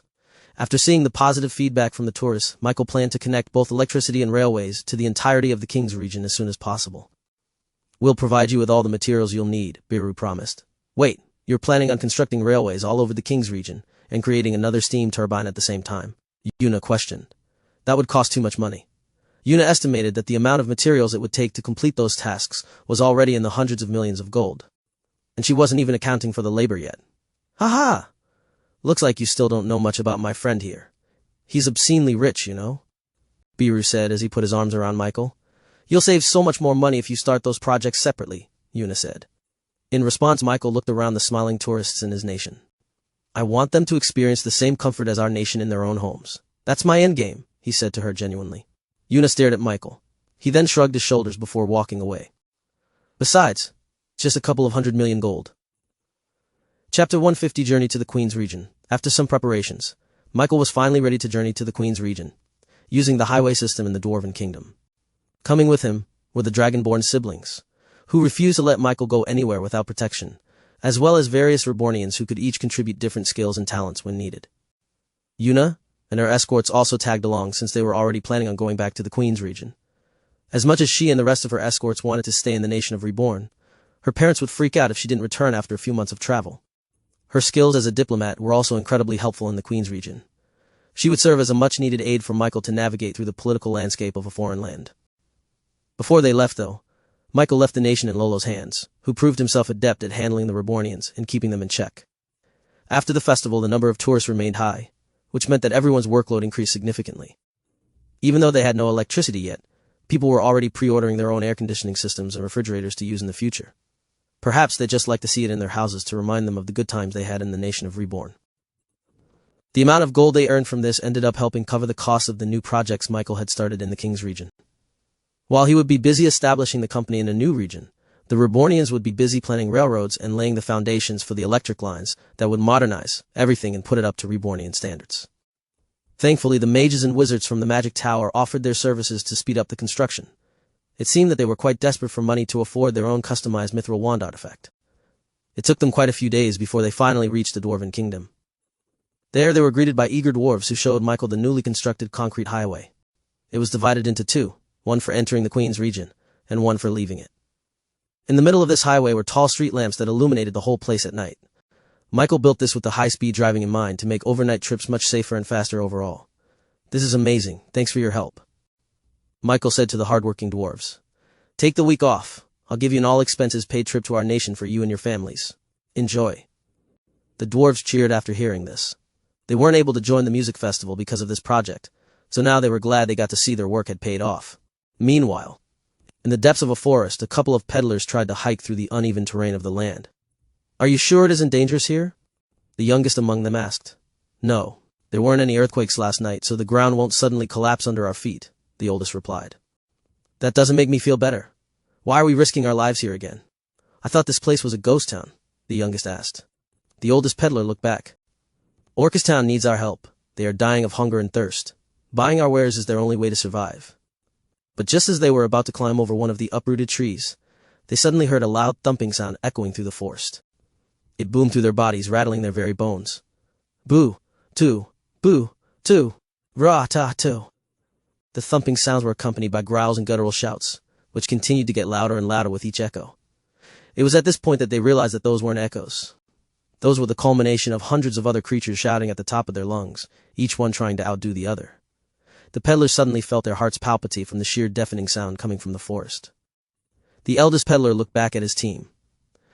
"Let's go back," he said decisively. Meanwhile, just up ahead of the forest was a gathering of orcs, with their pig-like snouts and their large, almost obese figures that made them look very intimidating even against their kind. On the left side were orcs who had wolf ears on the top of their heads, as well as patches of gray fur sparsely spread throughout their bodies. They called themselves the Orcanine tribe. On the right side were orcs who had very short ears, and skin with rock-like patches that had spikes coming out of the roots. They were called the Orcupine tribe. Despite how it looked, these two orc groups were not the violent type. They made it their principle to solve their fight through a show of dominance. "Boo! Two!" The Orcanine tribe shouted, squatting and slapping their meaty thighs to produce a thumping sound. "Ra! Ta!" the Orcupine tribe answered, strumming the spikes on their bodies to imitate the sound of a snake rattling its tail. These two tribes postured to show their dominance, yet none of them showed any sign of relenting. "Leave! We stay here!"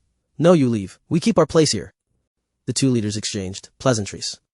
Meanwhile, in the middle of the calm ocean, a sudden gust of wind disturbed the large cumulonimbus clouds populating the blue skies.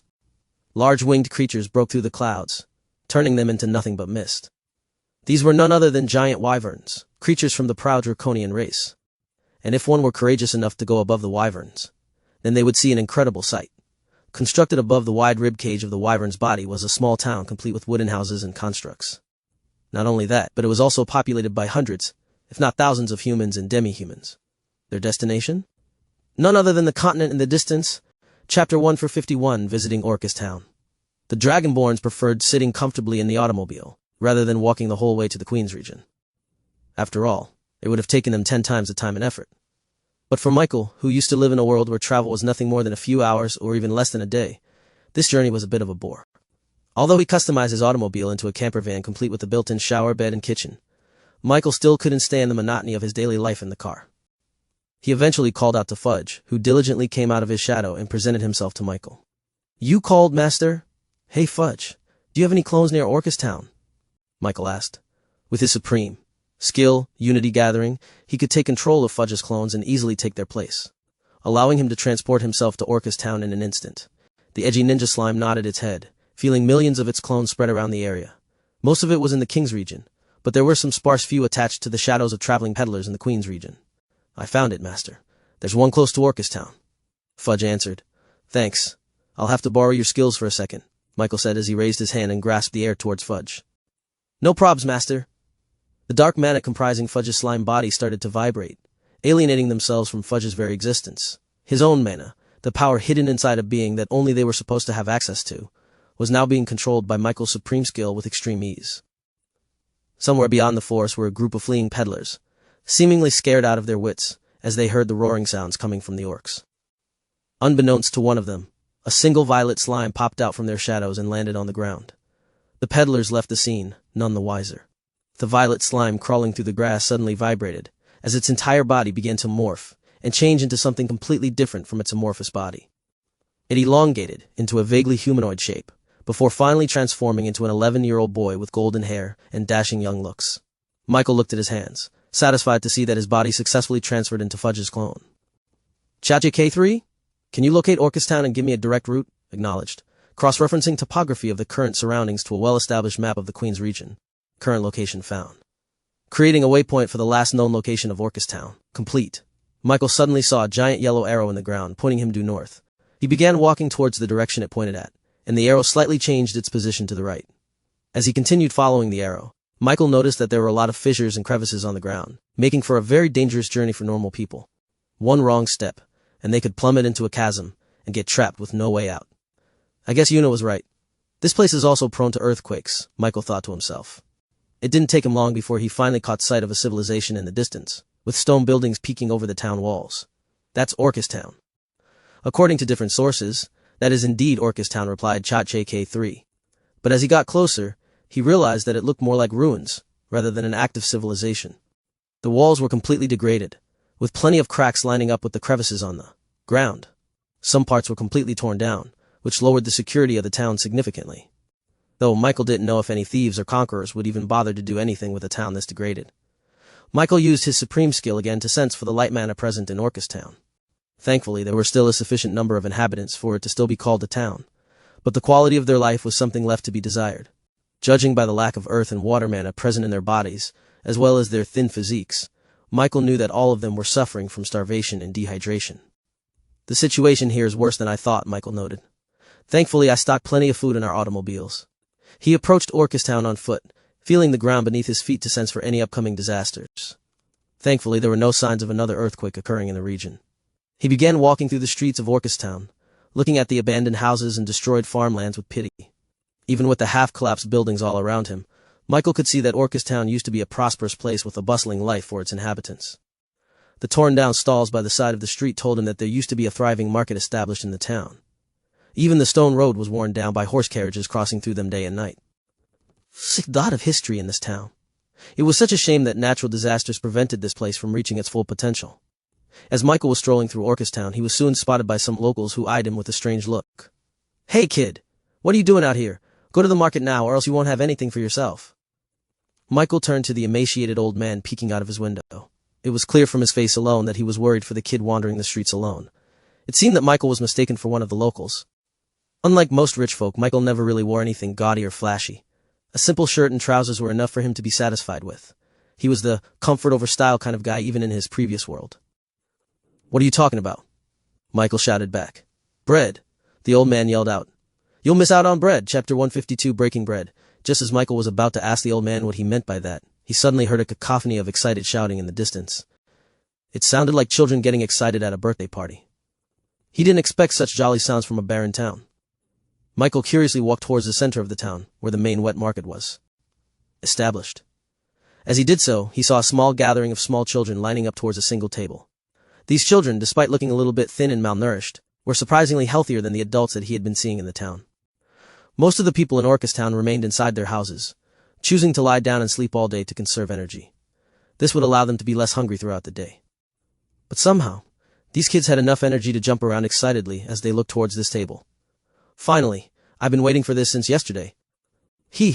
Woohoo, I wonder what we're going to get today." The kids talked amongst each other with a giddy attitude. Michael slowly approached the crowd, mingling himself with the children. "Children, no pushing, okay? You'll get your turn eventually." On the other side of this wooden table was a middle-aged woman, who showed a gentle smile towards the children. And even as the kids were overcome with excitement, they didn't disobey the woman and kept themselves in line. "Yes, we will," they all recited. Michael peered through the crowd and finally saw what was laid down on the table. He thought it was something special. But it was just a couple loaves of bread, not even enough to feed a single family of 4, much less a whole group of these children. He was quickly proven wrong. The middle-aged woman wearing a worn-down apron took out a loaf of bread and began to tear out small pieces to give to each and every child lined up at the table. "Thank you, miss," said one child as he gleefully chowed down on the piece of bread smaller than his fist. "Thanks, I'll savor it for a long time," said another child as he began to nibble at the bread, making sure not to eat it all in one go. Soon enough, every child got themselves a small piece of bread to eat, except Michael. The woman looked curiously at Michael, not recognizing his face. Her face showed worry and a little bit of panic as she realized that she had run out of bread pieces to give to him. She quickly rummaged through her wicker basket until she found a small baby carrot stuck in the edges. She turned towards Michael and gestured for him to come closer. "This is the only food I have for now. Come, take it." Michael looked at the middle-aged woman and saw the fading life mana in her body. She needed food more than anybody. Yet she kept urging Michael to take the last piece of food in her basket. "There's no need," Michael said to her. "Oh, don't be shy, little boy. You need a lot of food to grow properly, okay?" The woman walked towards him and forced him to open his hand. Then she dropped a baby carrot in his palms and closed his hands. "You're always welcome here," she said to him. Michael stared at the woman, touched by her generosity. "I haven't seen you before." One of the kids munching on a piece of bread spoke to Michael with a friendly face. "Here, looks like you weren't able to get one for yourself."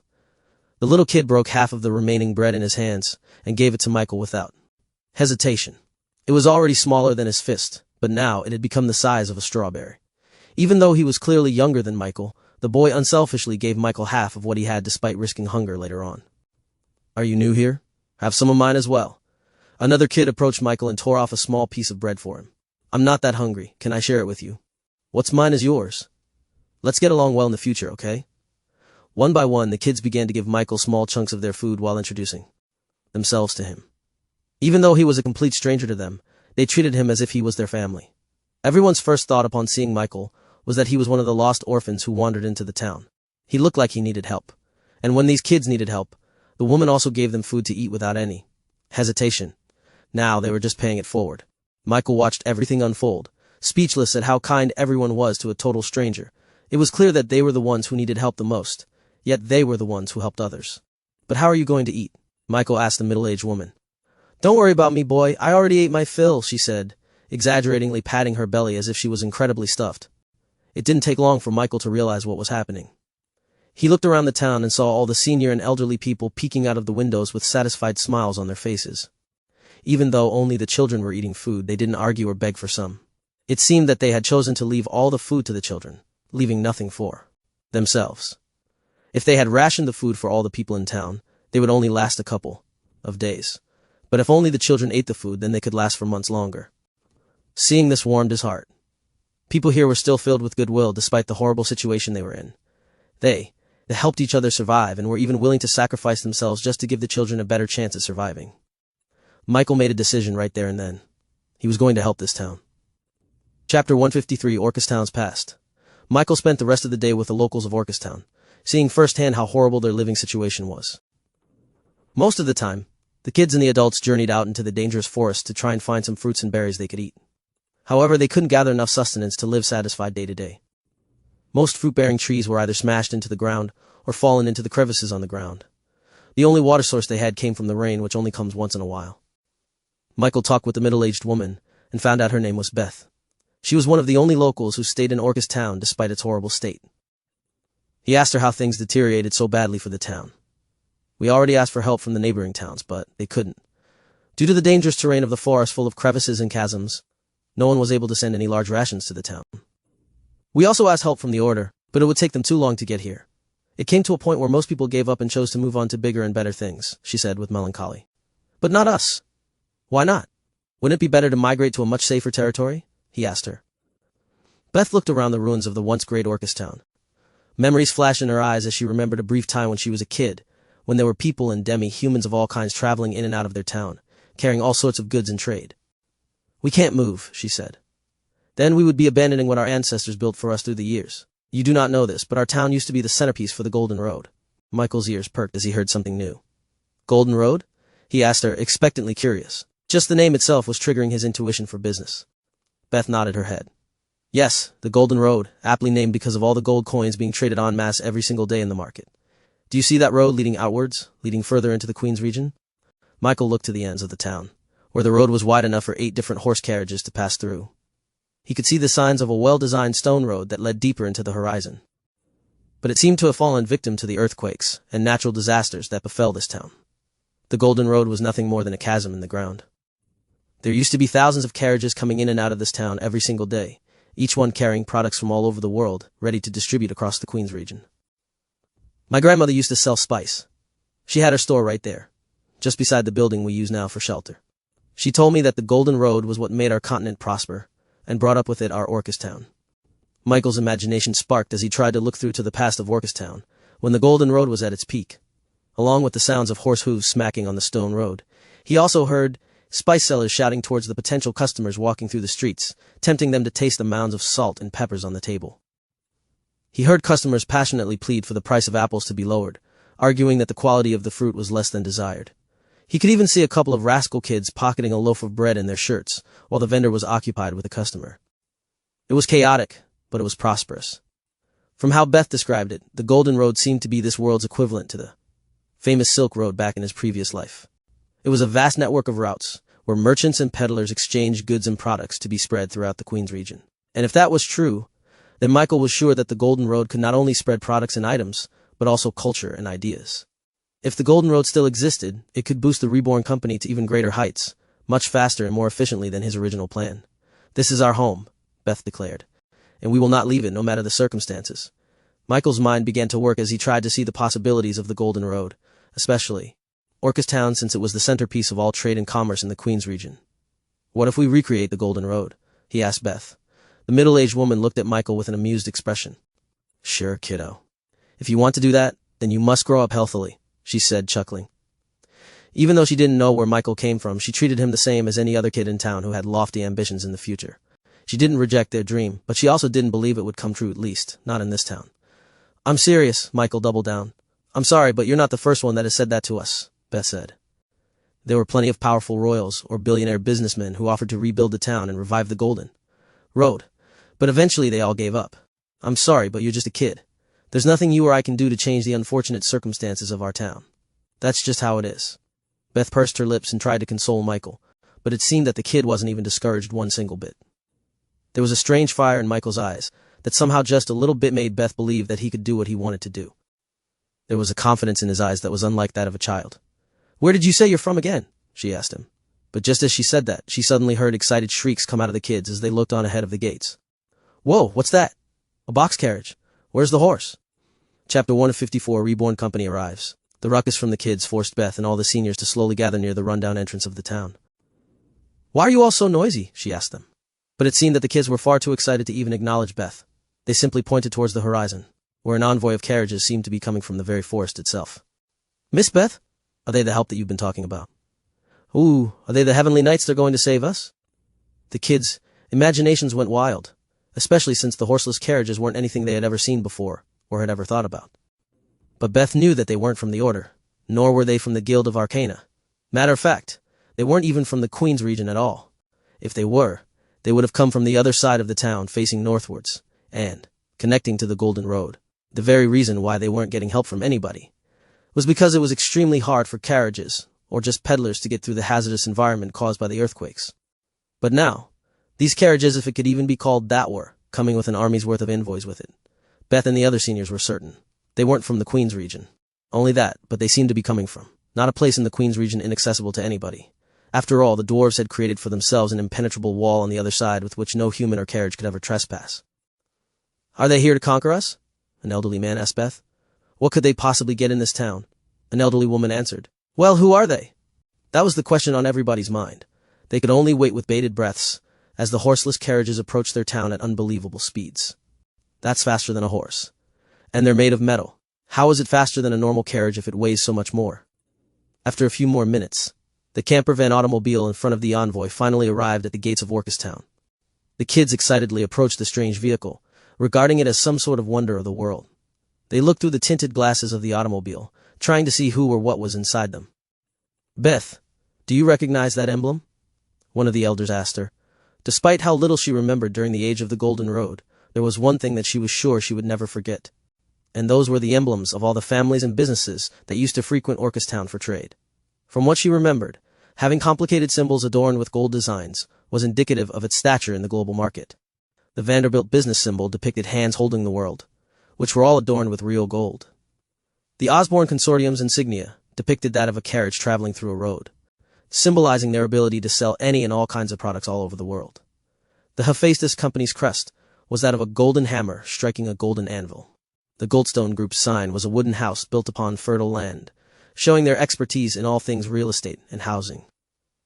Sinclair's Elixir, headed by the famous alchemist and healer Sinclair, had a company logo showing a golden wreath representing health and prosperity. Those were the only major companies that Beth could think of that had the wealth and manpower to create something as strange as this vehicle. She didn't know how these horseless carriages worked, but she knew from the material alone that it was not cheap to produce.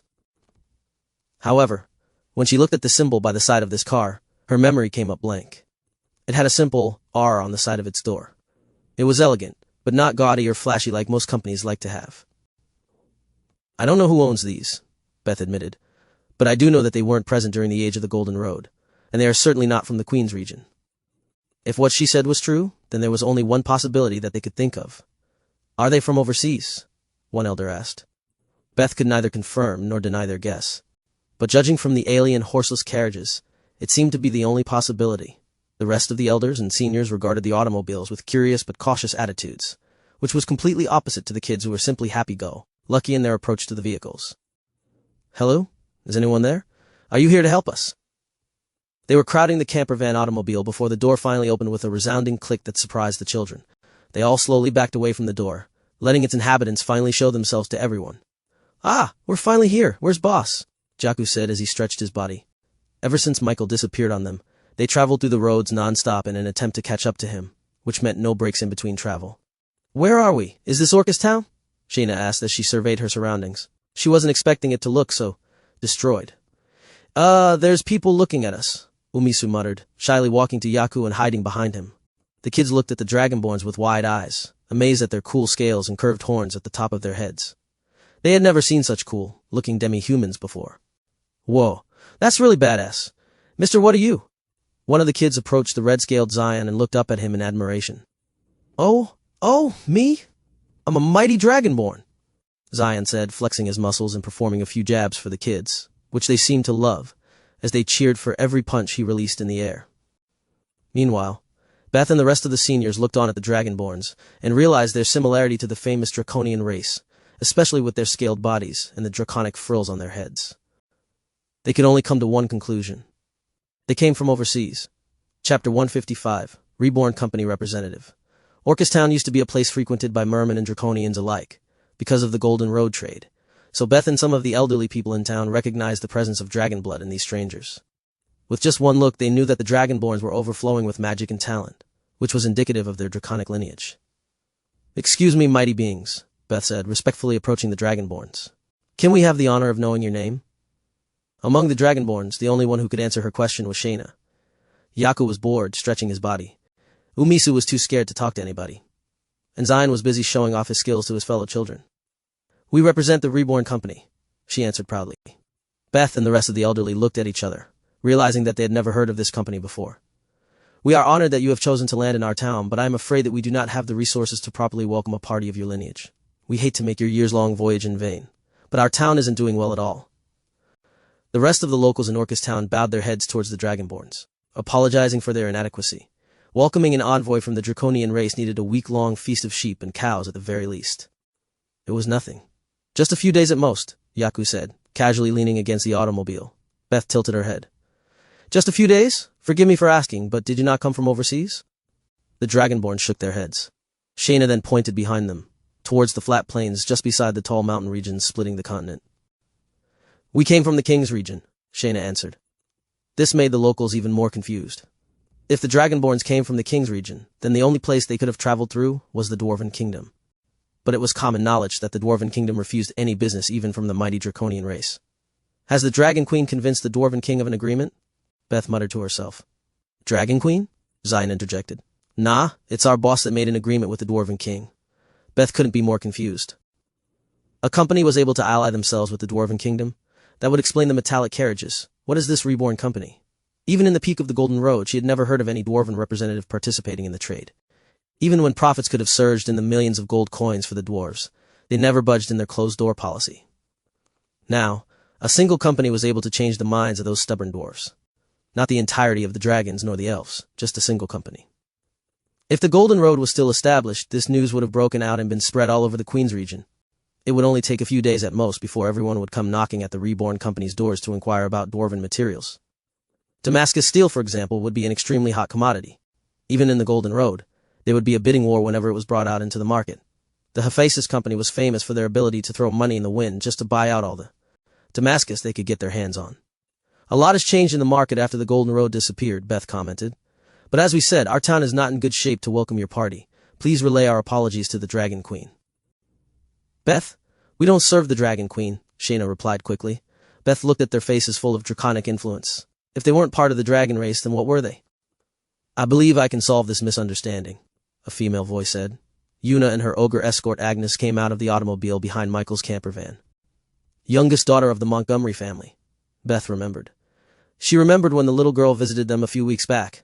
Since she was a Montgomery, Beth and the locals treated Una with a lot of respect. After all, their family was famous for handling a lot of the conflicts and quarrels happening on the Golden Road every single day. They had the authority to decide the outcome of dispute cases, meaning that they held a lot of power in every territory of the Queen's region. Lady Una, Beth curtsied, and Una curtsied back. Can you please explain the Reborn Company to us? As expected of Una, she quickly caught the locals of Orcus Town up to speed with what had been happening in the King's region in terms that they could understand. She told them all about the nation of Reborn, and how water and food were abundant in every territory that harbors a Reborn market. And the kids gasped each time Una told them each feat the Reborn Company was able to accomplish. From flat concrete roads to free-flowing water, everything seemed like a dream. A city of stars? Whoa, one kid uttered, his eyes glistening. In that place, everyone can get to ride the metal carriage with just a few coins. I want to go there. I want to live there. Zion began telling all kinds of stories, some lies, some exaggerations, and some truths, about his boss called Bro Mike. The kids ate them up, listening to his stories with amazed expressions. Meanwhile, Beth looked at Yuna with a disbelieving face. Are you affiliated with the Reborn company? Yuna nodded. I'm helping them out a little bit. Beth couldn't believe it. As a Montgomery and a diplomat, Yuna was supposed to be an unbiased judiciary that held no bias for or against any one party. The Montgomerys acted like judges. So there were a lot of people who tried to curry favor with them in the hopes of having their backs whenever there was a case involving them. Some royals and rich businessmen tried and failed to get the favor of a Montgomery. But now, a single company from the King's region was able to gain the favor of the youngest daughter of Montgomery, the very girl poised to become the next successor of her grandmother. Yuna could become the supreme judge of the entire human race, and if Reborn Company had a person of her stature on their side, then it could easily put them into an extremely unfair advantage. Chapter 156, Repaying Bread. The Reborn Company had extremely advanced technology. They had demi-humans comparable to the Draconian race. They had the help of a Montgomery. And most of all, they had the privilege of trading with the Dwarven Kingdom, something no one had ever done before. All of this made Beth wonder, who was the mastermind behind this company? Who was able to create a business this successful in just a matter of a few years? We are grateful for the Reborn Company to grace us with your presence, Beth said as respectfully as she could. She was in the presence of an esteemed company in the likes of the Osborne Consortium, the Goldstone Group, and even the Vanderbilt business. To what do we owe the pleasure? She asked them. First of all, we are here to see our boss. He should be here, Shayna said, scanning the surroundings with her eyes. Beth was alarmed upon hearing that. It made her nervous to think that a large dragon was somewhere above the skies, observing their every move. In her mind, the only creature that could create such a successful company was a dragon. We haven't met your boss, Beth said, bowing to the Dragonborns. Oh, he's here, Lord Michael. Shayna waved behind Beth as she caught sight of the familiar golden-haired boy in the background. It seemed that Michael was still too occupied with observing the ruins of the Golden Road. Only when Shayna waved to him did he finally react and wave back at them. Meanwhile, Beth looked at Shayna awkwardly. It took her a couple of seconds to realize that she wasn't waving towards her, but behind her. She turned around and saw no one there but some of the kids and their newest recruit, Michael. Wait, Michael? The Dragonborns approached Michael and happily welcomed him back as if he was gone for a long time. We're here, boss. Hello. Bro Mike, can I also have that shadow ability? Please. Please. I want to teleport too. Michael chuckled and consoled the bratty Zion. Sorry, bro. You need a physical art skill for that. Once I get more spells, I'll modify it to fit your skill set. Yuna approached him too and pouted. Is there no +1 for that shadow jutsu? Meanwhile, Beth and the rest of the locals watched this scene with their jaws dropped. They would have never thought that the boss that they were talking about was the same Michael who had joined them just recently. Heck, no one would have ever thought that an 11-year-old boy was in charge of one of the fastest-growing businesses in the entire continent. Michael, is this real? Beth asked, disbelief written all over her face. You own all of these automobiles? You have your own nation with food and water? That must mean you earn thousands of gold coins. The kids crowded over him the same way they crowded over him when they were giving him a piece of their bread. Except now, they were giving him stares of amazement. Yup. I am the owner of Reborn Company, he confessed, albeit a little guiltily. I should have told you sooner.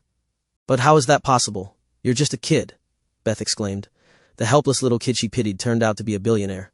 I hear that a lot, he said to her. Though the only way I can answer that is that I'm older than I look, hee. But why? Michael faced her. I wanted to visit this place for myself, see it with my own eyes. And what I saw blew me away. You didn't have to share your food with me, but you did, even though you all had so little to eat. Despite the harsh conditions this environment has brought, you didn't hesitate to help me.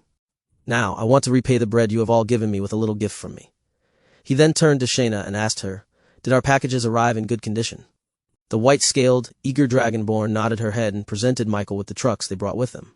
With a single snap of her fingers, the truck's back door slowly lifted for everyone to see. And the first thing Beth noticed was the smell. It felt familiar. It wasn't just one distinct scent, but a mixture of many that triggered her memories. She was immediately brought back to the time when she was a kid, and she strolled through the Golden Road, seeing piles of fruits, vegetables, and all sorts of food on the stalls beside the streets. Beth slowly opened her eyes and saw the myriad of food stacked up to the very ceiling of the automobile truck.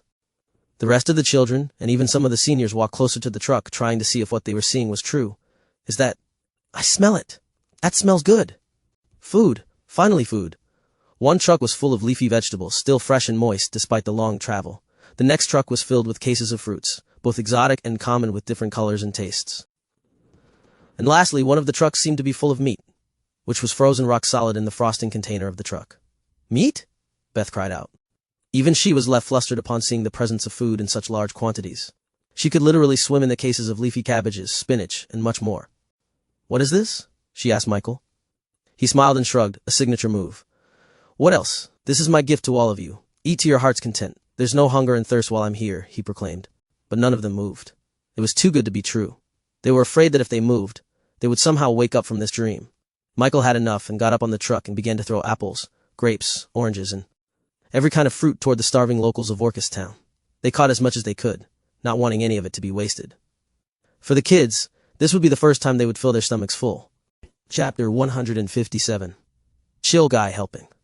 Michael and the Rebornians began to distribute all the food and resources they brought along to the starving locals of Orchestown. It didn't take long for them to crowd over the piles and piles of delicious fruits stacked up on the table. The kids, despite wanting to eat all they could at this very moment, didn't forget to repay the favor that the elderly gave them all this time. They began to go door to door in each house in town, waking up the seniors who were sleeping in their houses. Wake up! There's food, food! Come out! The Reborn company gave us something to eat. The seniors woke up groggily, some even having difficulty standing due to how malnourished they were. What are you talking about? I'll show you, look! The kids guided them outside, where there were tables scattered all around, stacked with enough food to feed at least 20 elephants. There were even pots getting heated with meat and vegetable soup, just enough to fight off the cold in their bodies. They thought they were still asleep and dreaming. Let's eat, Michael said as he began pouring the soup into bowls and distributing it to each and every one that lined up. Looking at the warm meat and vegetable soup in their hands, the elderly locals of Orchestown couldn't help but laugh and cry at the same time. The warmth of the soup as they brought it to their mouths was a sobering sensation that made them realize this was real. The kids weren't that emotional, as they quickly downed the soup in one go, slurping every bit of it from the bowl. The Rebornians quickly refilled their soups, making the children extremely happy. Michael watched on with a satisfied smile. Orchestown finally had their hunger satiated. There was only one other thing they needed: water. He looked down and used his supreme skill, Unity Gathering, to observe all the mana present underground. Of course, the majority of everything he saw was earth mana. But with his sharp eyes and extreme sensitivity to mana, he was able to locate a vein of underground water present deep below the floor. There was an aquifer. With the water in sight, Michael opened his hand and grasped the very water molecules present below the ground and beckoned them to come closer to him. The water began to rise in a straight line, slowly breaking through the layers of soil and rock in the crust. There was no obstacle hard enough to stop these water mana from following Michael's orders, eventually breaking through the very flooring and creating a giant geyser that almost reached the skies. Wah! Duh! Beth and the elders felt the rumbling in the ground and thought that another earthquake was coming their way. But then they saw water suddenly burst up from the very ground, tearing through the stone road, creating a mist that briefly created a rainbow in the skies. Water, ha! I'm taking a bath, I'm drinking it all. Hey, it's raining. The kids immediately surged towards the water, letting themselves get wet as if there was a storm in clear skies. They began to drink as much as they could, catching the mist of pure water spraying from the ground. Even the elders and seniors of Orchestown briefly turned into kids again as they joined the children basking in the geyser. They jumped, they cheered, and they danced, seemingly in a trance. After all, when else would they experience such a day as this? They had their fill of nutritious food, and now they were in the presence of overflowing water. Some of them even brought jugs, clay pots, and anything else they could find to try and store as much water as they could. They knew rain wouldn't come anytime soon, so this would be their only source of water for a long time. Don't worry, Michael assured them. We'll make sure to tap into that water source for all of you to drink from every day. The Rebornian engineers didn't have to be told their jobs as they immediately began to survey their surroundings and assess how they were going to build a plumbing system. Orchestown would now have water and food to survive their day-to-day lives. They had asked for help for a long time, yet no one came to their rescue. It came to a point where they no longer believed that anyone would come to their aid. But now, out of the blue, Michael and his Reborn company came out of the forest and gave them enough food to get them filled for a whole year. They weren't even from the Queen's region. They were from the King's region and knew nothing about their current situation, nor what they were before. As everyone enjoyed the food they were given, Beth approached Michael with a little bit of awkwardness in her steps. She didn't know how she could address him now. It made her remember how she treated him as nothing more than a lost orphan child, not the owner of a major business like the Reborn company. Sir, Michael, we don't know how to repay you. I'm just repaying what you gave me. In times of desperation, you gave me your bread and treated me as your own. Now I'm treating you as one of mine, and I make sure that any Rebornian will never want for food or water ever again. We have an abundance of resources. There is no need to think of it as a big thing, he said to her, shrugging his shoulders. Beth was overwhelmed with emotions and bowed to him. Please, there's no need for that, Michael said, waving his hands. But you have saved our town from extinction. Without you, we would have perished from starvation. How could I treat you as the pitiful child as before? Michael almost choked while sipping his soup. Pitiful? Do I really look that bad? Lord Michael, this is why we keep telling you to wear something more appropriate for your stature, Shayna interjected. We have already prepared a royal regalia for you to wear, adorned with gold from our mines and gems from the dwarves. Michael immediately shook his head. He liked wearing plain clothes. After all, he was just a chill guy. Chapter 158 Bitter Snack. The locals of Orcustown enjoyed the feast Michael prepared for them the entire day. One of the kids walked up to Michael and thanked him for his gifts with a gift of her own. She brought out all sorts of trinkets she kept to herself all these times, picked up from the rubble and the ruins of the previous tenants of Orcustown. It's all that I have, she said. I hope it's enough to pay for all the food you gave us, mister. Michael felt touched and accepted the presents. He was given rusted jewelry, dirtied but colorful buttons from clothes, wooden charms of the goddess, combs, and other such bits and pieces that used to hold significant value during the time of the Golden Road. He appreciated them even though they had no actual value. Thank you, he said to her. Seeing this, the other kids began taking out their belongings and giving Michael the payment for the food and water that he gave them. Of course, he accepted them. It would be insensitive and selfish of him if he didn't. After all, these trinkets showed their sincerity in thanking him. One such kid gave Michael a strange almond-shaped seed that they found in the forest. It's quite bitter, the kid said. We snack on it sometimes, but we can't eat too much because our tummy would hurt. Michael looked at the bean in his hands and felt as if it was familiar to him. It also had a combination of fruity and nutty scent, which made him think that he had seen this kind of seed before in his previous life. Chatch K3. Do you recognize this seed? The molecular composition of this seed has a lot of similarities to the fruit borne by the Theobroma cacao tree, also known as the cacao beans, Chatch K3 explained. In other words, Michael was holding chocolate in his hands. The tasty snack that had captivated billions of people back in his previous life was now in his hands.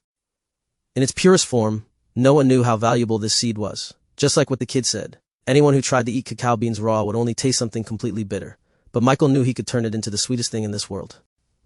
Where did you find this? He asked the kids. It's in the forest, they said, but most of the trees are crushed or fallen into the crevices on the ground. Michael thanked them and immediately used a flight spell to head directly over to the forest, surprising the kids and eliciting gasps of amazement.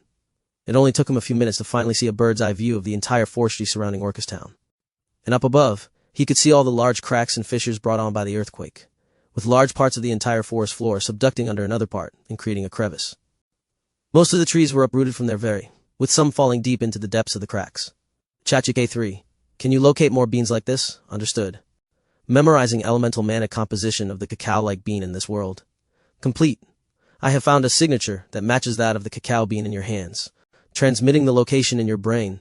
Michael's eyes glinted as he suddenly saw a few bright spots on the forest floor. And upon closer inspection, it was indeed the same bean he held in his hands. Most of what he saw were on the crevices on the ground, which must have been crushed as they fell into the cracks, but there were still a few left untouched by the earthquake disaster. He raised his hand, focusing his mind on the few good cacao beans that were still in great condition.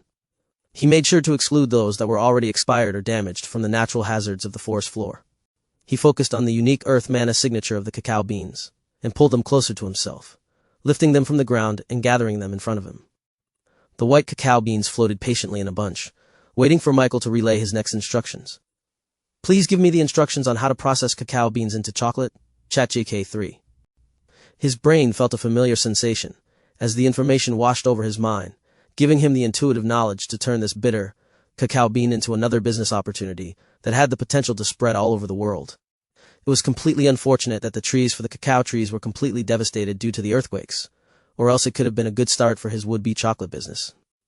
If he were to plant a seedling right now, it would take years for it to fully grow into maturation, even if Anne and the other farmers used their specific skills and talents to hasten its growth. He already decided to send back some seeds to Reborn Nation for them to immediately start a cacao farm. But for now, it looked like he wouldn't be able to get chocolate in the lineup of Reborn products. I guess the consolation prize is that I have enough to make chocolate for everyone. To turn these cacao beans into chocolate, Michael needed to ferment them into a container for a few days. But since every life form in this world consisted of some kind of light mana, Michael could easily bolster bacteria growth and make the fermentation process speed up by mere minutes. Now that it had turned brownish from its original white color, it was time for him to roast them. With a simple ember spell, he was able to bring out the cacao's natural chocolatey flavor, and create cacao nibs. After grinding them into a thick paste, Michael refined the liquid and tempered it before he could finally turn it into its famous blocky rectangular form. Of course, Michael had to briefly return to the nation of Reborn to get some sugar and other ingredients to add to the chocolate and make it taste a little bit sweeter. Without further ado, Michael took a bite and tasted its rich and sweet flavor, melting in his mouth in just a few seconds. Success! Chapter 159, Sweet Offer. Michael returned to Orchis Town with multiple bars of chocolate wrapped in giant leaves. He landed in the middle of the market and was immediately swarmed by the locals of Orchis Town. Even the Dragonborns crowded over him, with Shayna a little bit upset that he didn't tell anyone that he was going off on his own. Lord Michael, we're your personal bodyguards. You can't go off on your own without at least informing us. I'm angry too, Umisu muttered shyly. Michael raised his hands guiltily. Sorry, but I was able to make something good in the forest. Here, have a taste. Shayna, the white-scaled serious dragonborn with a lot of pride, wasn't receptive to Michael's attempt at placating them. Thankfully, though, Umisu was a little bit more curious, as she slowly peeked at the strange black bars in Michael's hands that were emitting an intriguing scent. It's a tasty snack called chocolate. Want to have a bite? He asked all of them. The children wouldn't say no to a gift. They quickly lined up in front of Michael and waited as they gave them each a single bar of chocolate. At first, they thought that the chocolate tasted similar to wood. After all, its color was strangely similar to that of bark. But with a single whiff, they immediately sensed the sweetness hidden inside the chocolate. As they took a bite, their eyes widened with amazement as if a whole new world had just opened for them. They never knew food could taste this sweet. The chocolate seemed to have melted inside their mouths quite easily, making them crave for more. Whoa, sweet! I want more! Yaku and Zion also took a chocolate bar from Michael, fascinated at what strange new things Michael had concocted this time. And with their changed physiology as a dragonborn, their senses were heightened to an even greater degree, allowing them to taste all the little nuances in the chocolate. It was rich and earthy while also being bitter and sweet. Amazing, Jaku commented, taking another bite. Bro Mike, I want more. Do you have more? Zion said, with his chocolate bar already eaten halfway through in one bite. Sis, you gotta try this. Umisu and Shayna both finally took a bite out of a chocolate bar. It's good, right? Do you both forgive me now? Michael asked them. Explained. Shayna was silent, trying hard not to show a smile on her face as the chocolate melted in her mouth. Yes. Can I have more? Shayna said, becoming even more shy than Umisu. It became quite a sight to see as Shayna's white scales began to turn pinkish, red, as she became shy and embarrassed. Me too. I want more. I want more. More please, Umisu passionately shouted. Don't worry. I have enough for everybody, he said to them, flashing multiple chocolate bars as if they were cards. Meanwhile, Beth was approached by one of the kids and was shown a chocolate bar with a clear bite mark on its side. Miss Beth, do you want to try it? She looked at Michael, confused.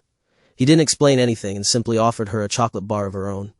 And just like the kids, just a single bite was enough to overwhelm her taste. It tasted sweet, even more than sugar. Sugar was already a precious and rare product in the Golden Road, with its price being raised sky high for its demand. But this dark bar was even tastier, richer, and sweeter than any product that was sprinkled with sugar. She could only wonder how the Golden Road of old would react to such an exotic product. She was sure that this would cause a commotion even overseas. Intrigued? Guess what I used to make that, he asked her. Sugar? Well, part of it. But the main ingredient is this, Michael said as he took out a single white cacao bean in between his fingers. That's cacao, but that's supposed to be bitter. She and the rest of the Orchis Town locals would have never thought that such a sweet snack would come from an almost worthless fruit they had just thrown away in the past. Beth was filled with hope thinking that cacao beans could be used to make chocolate, but was quickly disheartened once she remembered that the earthquake decimated the forest. Bro Michael, one of the kids motioned for him. How do you become so cool? I also want to make chocolate and fly and have lots of food and all sorts of things. Beth ruffled the kid's head. It's probably his awakened talent, she. Can I also awaken my talent? She asked him innocently. Beth showed a pained expression. Unfortunately, we need to visit a church for that, and it costs a lot of money. It was even more unfortunate to think that the kid was just about to turn 11 years old, meaning the window for his awakening was coming to a close. There's one way that I could help not just you, but the entirety of Orchis Town, Michael revealed. Beth questioned Michael with her eyes. What do you mean? You could become part of our nation of Reborn. If you join us, then we can help you renovate Orchis Town into a bigger and better place. We will give you access to water and food, so that you will never go hungry ever again. And as citizens of our nation, then you are entitled to have a talent awakening of your own. It doesn't matter if you've missed your chance. I can still help you reach your peak. if you would allow us. We would reconstruct all the broken buildings and structures to make them more resilient against earthquakes, where you no longer have to worry about the roof collapsing at night. And most of all, we can rebuild the glory days of Orcustown by recreating a new golden road. What do you say? Beth and the other locals of Orcustown looked at each other. And slowly, their eyes moistened with emotion. After experiencing everything that the Reborn company could offer, they knew that joining their nation was everything they could have ever asked for. Chapter 160, Neo-Orcus. The answer to Michael's question was easy. Orcustown had been degrading for a long time, without anyone in the Queen's region stepping up to help them. In short, they were abandoned without even a chance to fight for themselves. Even though they were once beloved during the times of the Golden Road, no one seemed to have remembered that in the current times. Now Michael was offering them the chance to be part of something greater, part of a nation that was doing something extremely different from what anyone had ever done before. This was a no-brainer. They would have said yes just from the food he gave them earlier that day. Now he was offering to completely renovate Orcustown into something that they could finally be proud of. The children immediately nodded their heads, not even fully understanding the weight of this moment. It would be a lie to say that they weren't captivated by the prospect of becoming as strong as the Dragonborns, but the fact that they could have something to eat and drink every day was enough for them to be satisfied. Beth and a couple of the older locals of Orcustown had a little meeting amongst themselves, where the unanimous decision between them was a resounding yes. They talked amongst themselves, because they were the only ones who knew how monumental this decision was. Back in the glory days of the Golden Road, there were plenty of sovereign nations that tried to get Orcustown under their banner, either peacefully or through force. But in the end, Orcustown remained independent against any attempt. Their ancestors knew the power Orcustown held due to its vital position in the Golden Road. Allying or submitting to another nation would be tantamount to handing them the very keys of the treasury chest of the Golden Road.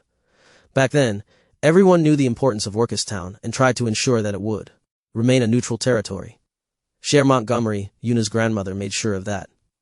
But now, everyone seemed to have forgotten it along with the importance of the Golden Road. This allowed Michael and his reborn nation to take Orcustown under their wings. The effects of this submission were not entirely clear as of yet, especially since Orcustown was still a rundown territory, and the Golden Road was still a thing of the past. Only time will tell. Of course, Michael always liked to hurry things up, so he quickly officialized the agreement with Orcustown, signing papers and all that stuff. Thankfully, they had a professional in their midst. Yuna looked through every deed in Orcustown with a meticulous eye. Motivating her was Michael's promise to give her a large shipment of extra bitter dark chocolate to take home. She happily hummed one of her songs as she parsed through the papers, which Michael subconsciously copied as he double-checked her work. "Everything looks fine," she said, handing him the contract. "It just needs everyone's signature." Michael was the first one to sign, after which he quickly handed it over to Beth and the locals. "We'll all sign it," she said to everyone. "This is our decision, which means that we'll all be part of this historic moment." She signed and passed it on to everyone, including the children, who gleefully scribbled whatever they wanted. Finally, Yuna signed it as well, certifying that she was the third-party witness to this contract. "Congratulations," she said. "Michael, would you do us the honor of telling us the new name of this town?" This was a monumental occasion, with the nation of Reborn finally establishing another city-town outside their capital. Michael hoped that there would be more territories in the future, so he decided to have all upcoming territories with the same naming convention. "I hereby call this place as Neo-Orcus, the second territory of the nation of Reborn." The Dragonborns clapped and cheered. "It's a celebration. Bring out the fried chicken. Congratulations, Lord Michael." "Hee, more chocolate. Now that you're part of our nation, I guess I'll be your senior, huh?" Zion said to the children. "Don't worry, I'll whip you all into shape." The newly minted citizens of Neo-Orcus cheered and hugged each other emotionally, as if they were finally liberated from a cage that had been locking them down for all their lives. Beth and the other seniors approached Michael and thanked him profusely. "Thank you, Michael. I hope that we can make our nation prosper even more than it is now." Michael nodded. "Of course, our first step is renovating this town to become a little bit more Rebornian. After that, we can worry about the Golden Road." The celebrations and feasts lasted for about a day, with the Rebornians teaching the new citizens about the customs of their nation. They talked about baseball, beer, fried chicken, and all the things they missed back in the capital city of the Reborn nation. The locals of Neo-Orcus couldn't wait to implement all the culture into their new homes. Just hearing about cold and hot showers with a turn of a lever was enough to stoke their imaginations and expectations. But of course, to do that, they needed entirely new infrastructure. The Rebornian engineers, made up of the very best demi-humans for the job, began to survey the entire land, assessing the faults in the ground. Based on a single glance, it seemed that most of the infrastructure of the old Orcus town needed to be completely torn down to install a much better foundation that could withstand the frequent earthquakes in this region. There were a lot of things to be done, which was helped by the fact that Michael began awakening the talents of the Neo-Orcus citizens. With the new skills, talents, and knowledge they gained with ChatJK3's help, everyone quickly began with their work tearing down the deteriorated buildings in town. After a few days, the whole town had been completely leveled. And a few more after that, the very foundation for the new territory began its work. Chapter 161, Orc's Sacred Place. As Neo-Orcus town began its rejuvenation, the locals made do with a couple of small houses to live inside in the meantime. Although it was basic, it was much better than their original dwelling, which had a 50% chance of collapsing and trapping them under. Not only that, but they had access to all the food and water they could stuff themselves with. Thanks to the refrigeration in Michael's truck, the slabs of meat stored inside could be rationed for a long time without spoiling, and if need be, he could always teleport back to the nation of Reborn to pick up more food. So everyone was energized as they helped the Rebornian engineers in creating a bigger and better place for Neo-Orcus. Bread? Anybody? Beth awakened her talent as a baker, and immediately used her skills to create energizing pastries for everyone to enjoy while working. Michael was even able to teach her how to create one of the most famous bread in his previous life, the croissant. She spent the majority of her hours in the makeshift bakery the engineers made for her, and kept on creating amazingly scented goods that made everyone hungry for more. And like most people Michael awakened, the locals of Neo-Orcus found themselves looking at least 10 years younger. Their bodies no longer look emaciated, and now look a lot healthier. Despite the sounds of ongoing constructions and buildings collapsing, this led to a period of peace for the inhabitants of Neo-Orcus. Meanwhile, somewhere deep in the forest surrounding Neo-Orcus, was a wooden village made up of the Orcanine tribe. These orcs wore minimal armor if any, and only had a loincloth that covered their private parts. Their fur, muscles, and fats were enough deterrents for any attacks that came their way. Subsequently, this became a pride for the orcs. Those who were able to take swords and spears only with their bare skin would be considered a lot more heroic than others and praised by all. Their wolf-like ears were decorated with rings and feathers symbolizing their feats and achievements. Performing a successful hunt, siring a child, or showing dominance against their rival tribe were examples of such. Those that had more ornaments were considered to be superior, and were treated a lot better in their village. None was more superior than their chieftain, whose fur was thicker than all, fats bulkier than most, and a tusk sharper than any knife. The orc canine hybrid demi-human sat on his throne decorated with the furs and quills of his enemies, for his ears were already decorated with too many ornaments. Have they surrendered? The Orcanine chieftain asked his servants, his tone showing his tiredness. They had been fighting in an ongoing civil war with the Orcupine tribe ever since the Earth Goddess showed her wrath and sent a tremor in the lands. They too were deeply affected by the earthquake since their main source of food came from the very forest destroyed by the disaster. The two tribes had a rivalry since the very beginning, but it was more of a friendly banter rather than a serious grudge. However, the destruction of the forest and the degradation of the Golden Road led to fewer resources for both tribes, eventually leading to a civil war, as both tribes wanted to monopolize the remaining resources in the territory. The forest became a place too small for two tribes. They knew that if both tribes continued to live in the same territory, then they would all perish from starvation. One of them would have to be cast out from their territory, but of course each tribe felt themselves deserving of staying in their land, rather than the other. The Orcanine tribe knew they were much stronger than the cowardly Orcupine tribe, while the Orcupine tribe knew the airheaded Orcanine tribe would only destroy the land, rather than nurture it. Each tribe had a claim to their territory, meaning none of them would back down in this fight. Chief, those spineless orcs refused to give way. They have shown no intent of leaving our land, an orc reported. The Orcanine chieftain scoffed. Typical, he said. The chieftain thought that it was quite ironic that the Orcupine tribe with bodies full of spines and quills were being spineless, and refusing to look for a different land for their tribe. Send more troops. Show them that we are the blessed ones, the chieftain ordered. Although their grudge ran deep, both orc tribes refused to settle their feud with violence. They were not savages, after all. Instead, they opted to show their dominance through worship. These orcs revered the Earth Goddess as she was the one who gave them the sustenance to survive. And to show their thanks for all the gifts that she has given them, the orcs smacked their bodies and shouted to the top of their lungs. The orcs believed that whoever worshipped the goddess more was the one who was worthy of staying in her grace. The Orcanine and the Orcupine tribes both believed they were orcs superior in worship. We shall show them that the goddess favors us. The trees say so, the chieftain said as he got up from his throne and got out of his tent. The orcs slapped their thighs in respect as soon as they saw him, which also signaled to the others that they were in the presence of the chieftain. Take me to our sacred place, the chieftain said. Orc guards guided their chieftain deeper into the forest, where their sacred worshipping place was located. As they walked into the forest, the variety of trees seemed to become more and more homogeneous, before eventually having only one type of tree in an entire area. This particular type of tree did not have thick trunks, wide leaf crowns, nor a tall stature. It was just enough for the orcs to walk up and pick up one of its fruits growing on the stems. Chapter 162, Bitter Ritual. The chieftain looked up at the nearest fruit in front of him. After a long time it had finally turned brown, ready for harvest. "I thank the goddess for bestowing upon us this cacao," he said as he pulled out one of its pods from the stem. The trees that the orcs were worshipping turned out to be cacao trees. The orcs treated cacao, locally known as cacao, as something sacred and deeply connected to the earth goddess. Because of that, their territory had thousands upon thousands of cacao trees surrounding it, each one mature and ready to bear fruit all year round. The Orcanine tribe and the Orcupine tribe both worshipped these trees and protected them from any harm. It was a tradition for them to plant 10 seeds to replenish any dead trees in the area, making sure that their sacred place was still blessed by the goddess. This was started by their ancestors, and was continued by each chieftain in history. It was the reason why this place was so important to the orc tribes. By leaving, they would also leave the place blessed by the goddess. Even if they found fertile ground elsewhere, it would take them years and upon years to create a forest of cacao trees ready to bear fruit. None of them were willing to leave. But if it would help the cacao trees in the long run, then both orc tribes were willing to leave. However, each chieftain thought that their counterpart wasn't capable of protecting and nurturing the cacao trees.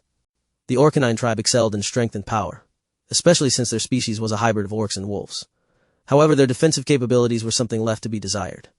Their aggressive nature was good in attacking others, but they were quite useless in defending the holy cacao trees from any outside attack. Meanwhile, opposite them was the Orcupine tribe, who excelled in their defense. Since they were a hybrid of orcs and porcupines, they had protective spines and quills that allowed them to essentially shoot out spears in all directions, enough to pierce through any metal armor.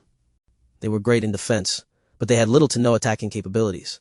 Their main strategy was to hunker themselves down in one place and shoot anyone that came close. But of course, that had a weakness of its own. Without any offensive abilities, their potential enemies would be free to attack and retreat, without any consequences at all. They would be able to replenish their energies, while the Orcupines would be stuck in one place, unable to rest. Eventually, they would get worn down and allow the enemies to charge through. The Orcanine and the Orcupine tribe both had their strengths and weaknesses. The problem lay in the fact that none of them had the capability to fully defend their holy ground, which was why neither was willing to back down. "Why can't he understand?" the Orcanine chieftain muttered to himself. "Overwhelming offense is the best defense, especially with the blessing of our goddess." The chieftain cracked open one of the cacao pods with his bare hands. He searched underneath its brown hard-shell exterior and came across a collection of luscious white seeds. He took one of the seeds and observed it curiously. It was hard for him to believe that such a little seed held so much blessing from the goddess. He then put it in between his teeth and crushed it into pieces before gulping it in one go. "Bitter," he commented, with his face scrunching in displeasure. Even after eating cacao beans countless times, orcs still detested the taste of bitterness in their mouth. It was a taste that they hated the most. If it weren't blessed by the goddess, then they would spit out any cacao beans they ate. Despite how they hated the taste, they still ate it regardless. They treated it as the goddess test. If they couldn't even bear the taste of one of her most precious creations in nature, then they didn't deserve to have her blessing. The chieftain closed his eyes, ready to receive the blessing of the goddess. Suddenly, a visible red aura began to manifest around the chieftain's body, empowering him with energy and pure strength. His muscles bulged, veins popping out. The fur in his body stood on end, instinctively feeling the enormous physical strength boost that the cacao bean gave him. Just one bean allowed him to almost double the size of his muscle mass, allowing him to exhibit twice the physical strength of his normal body. This was the goddess' blessing to them. Of course, there was nothing special in the cacao beans themselves. It was no different from any other seed or fruit in the natural world. However, the chemical and mana composition inside the cacao beans created some sort of reaction within the orcs that allowed them to tap into the inherent strength and power hiding inside their very bodies. This was the reason why they treated cacao trees as their sacred ground. It was what gave them the strength to protect their territories from any harm. And if the taste of cacao beans were any less bitter, they would always be eating these as a snack, allowing them to be in a permanent state of strength and power. Unfortunately, these orcs hated its bitterness so much that they only ate it during emergencies or when they truly needed it. The chieftain closed his eyes and became thankful for the goddess' blessing. He squatted, with his thighs almost parallel to the ground. He slapped his thighs simultaneously, creating a rhythmic sound that reverberated throughout the forest of cacao trees. "Boo! Too! Too!" the chieftain screamed to the top of his lungs. He began to slap his body harder and harder, showing off how resilient his body became because of the transformation brought on by the cacao beans. "Boo! Too! Too!" And somehow his voice began to resonate with the sounds created by his body. Each slap was supported and reinforced by earth mana coming out of the chieftain's body, before being transmitted out to the surroundings as sound waves. As the earth mana-infused sound waves passed through the cacao trees, their branches began to sway as if they were hit with a gust of wind. The chieftain's ritual intensified, with the sound creating more and more swaying in the branches until finally, the trees themselves began to rock side to side, as if they were dancing. Chapter 163 Conflicting Orcs. This ritual was how the orcs preserved their holy grounds. It was the reason how these cacao trees remained unperturbed while earthquakes devastated the entire forest. As each cacao tree swayed on the ground, its roots untangled themselves from the ground and made the soil very loose, allowing them to become flexible as the ground shook. The orcs felt as if their purpose in life was to protect the holy grounds and give thanks to the goddess. The Orcanine tribe believed that their ritual was the best way to preserve the cacao trees from any harm, by harshly slapping their bodies and creating booming sounds that reverberated through every tree, every root, and every leaf. They were able to impart their holy grounds with their mana, thereby completing this circle of life. But of course, the Orcupine tribe thought differently.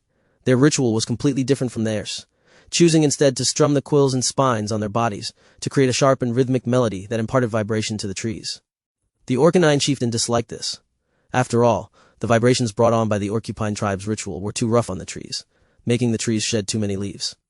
Their way was much more delicate, making the trees sway gently. But if you were to ask the Orcupine chieftain, then he would say that Orcanines were too gentle. Their way of vibrating the trees may cause some leaves to shed excessively, but it was a small price to pay to get rid of any pests that were destroying the trees from the inside. Of course, each chieftain tribe had their own opinions, which led to the civil war in the first place. To choose which one of them would get to stay and protect the holy grounds, each tribe tried to prove that their ritual was better than the other.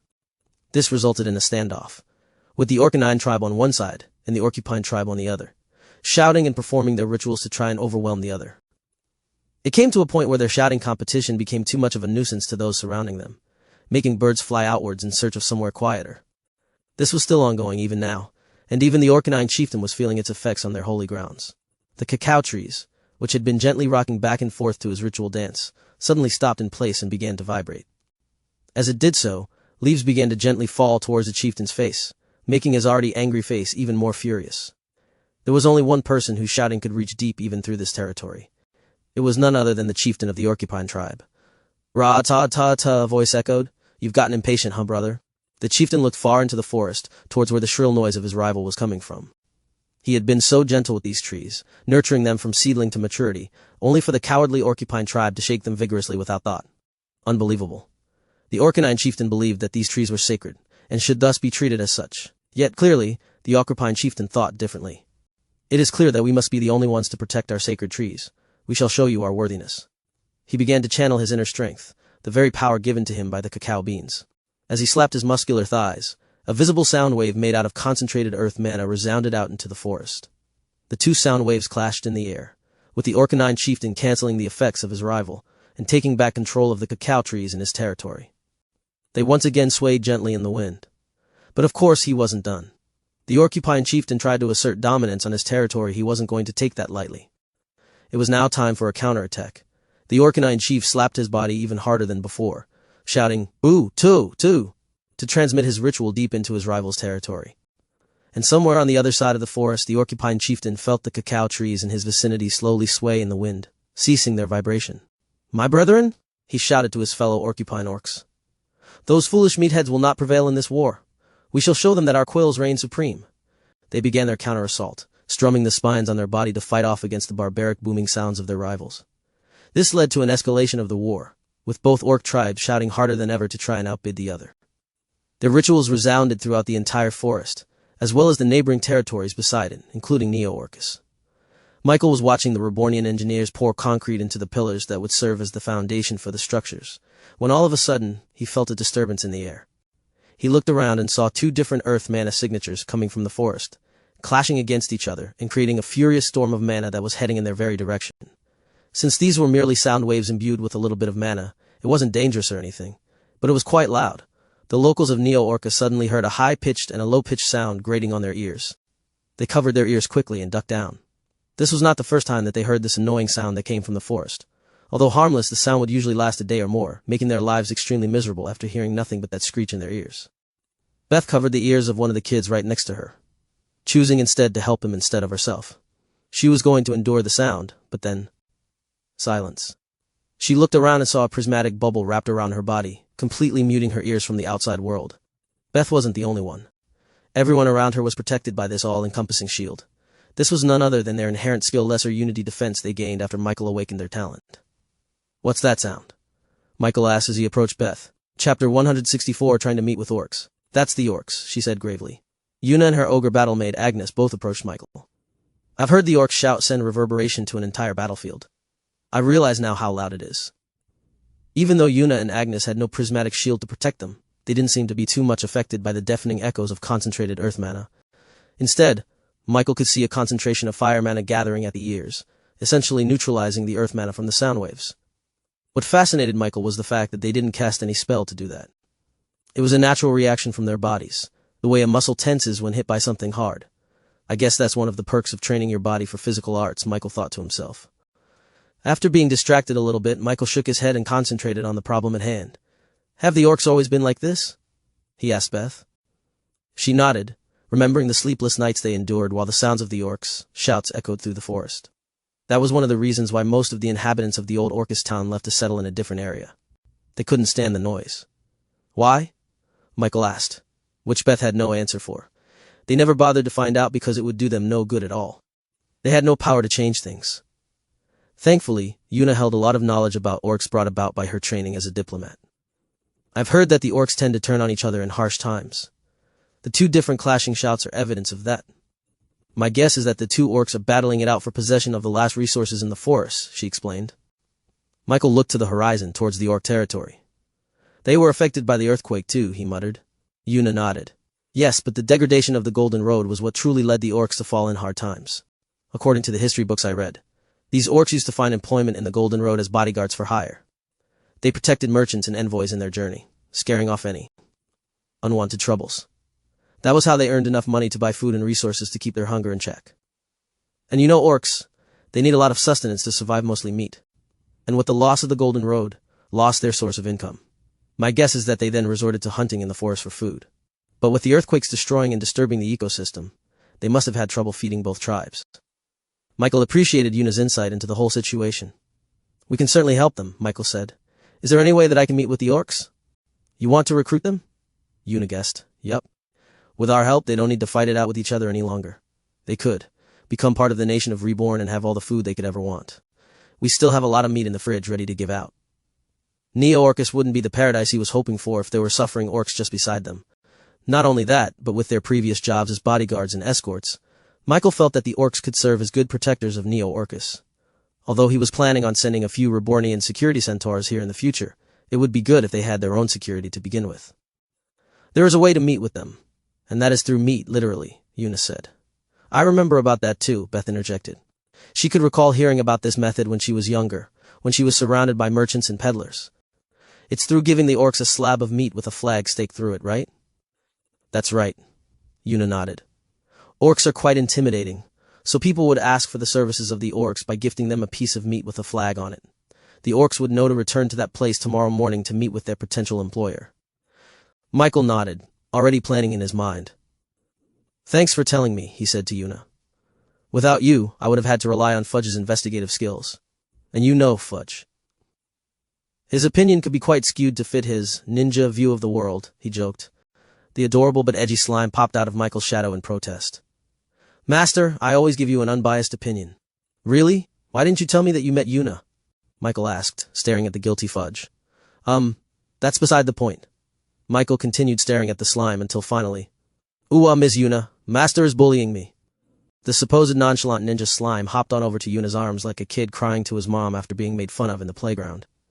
There, don't mind him, Yuna said as she patted Fudge, consoling the cute little slime. You're doing a great job as a ninja. The little bratty slime quickly showed a warm smile at Yuna, before turning around and flashing a tongue at Michael. You know, he's supposed to be my companion, he complained to Yuna. You should take care of him better then, she retorted teasingly. Otherwise, I'll snatch him right up. Michael chuckled and shook his head. By the way, Fudge, do you want to join us to meet with the orcs? I'll give you permission to stake around the perimeter like a ninja. Really? Fudge hopped back over to Michael's head as quickly as he left. It was that easy to placate the little slime, now acting as if nothing even happened. Master, don't worry. Those orcs won't see me, but I'll see all of them. I'll protect you. He won't need that, Yaku said, holding the hilt of his sword. I alone am enough. Count me in, Zion shouted. 2. Umisu muttered under her breath. Lord Michael, we are at your service, Shayna bowed, with a smile forming on her face. Chapter 165. Rivalry in Motion. Meanwhile, deep in the forests, a couple of Orcanine tribe guards stood guarded near the entrance of their village. They were tasked to keep watch around their perimeter and make sure that those Orcupine orcs weren't anywhere near their territory.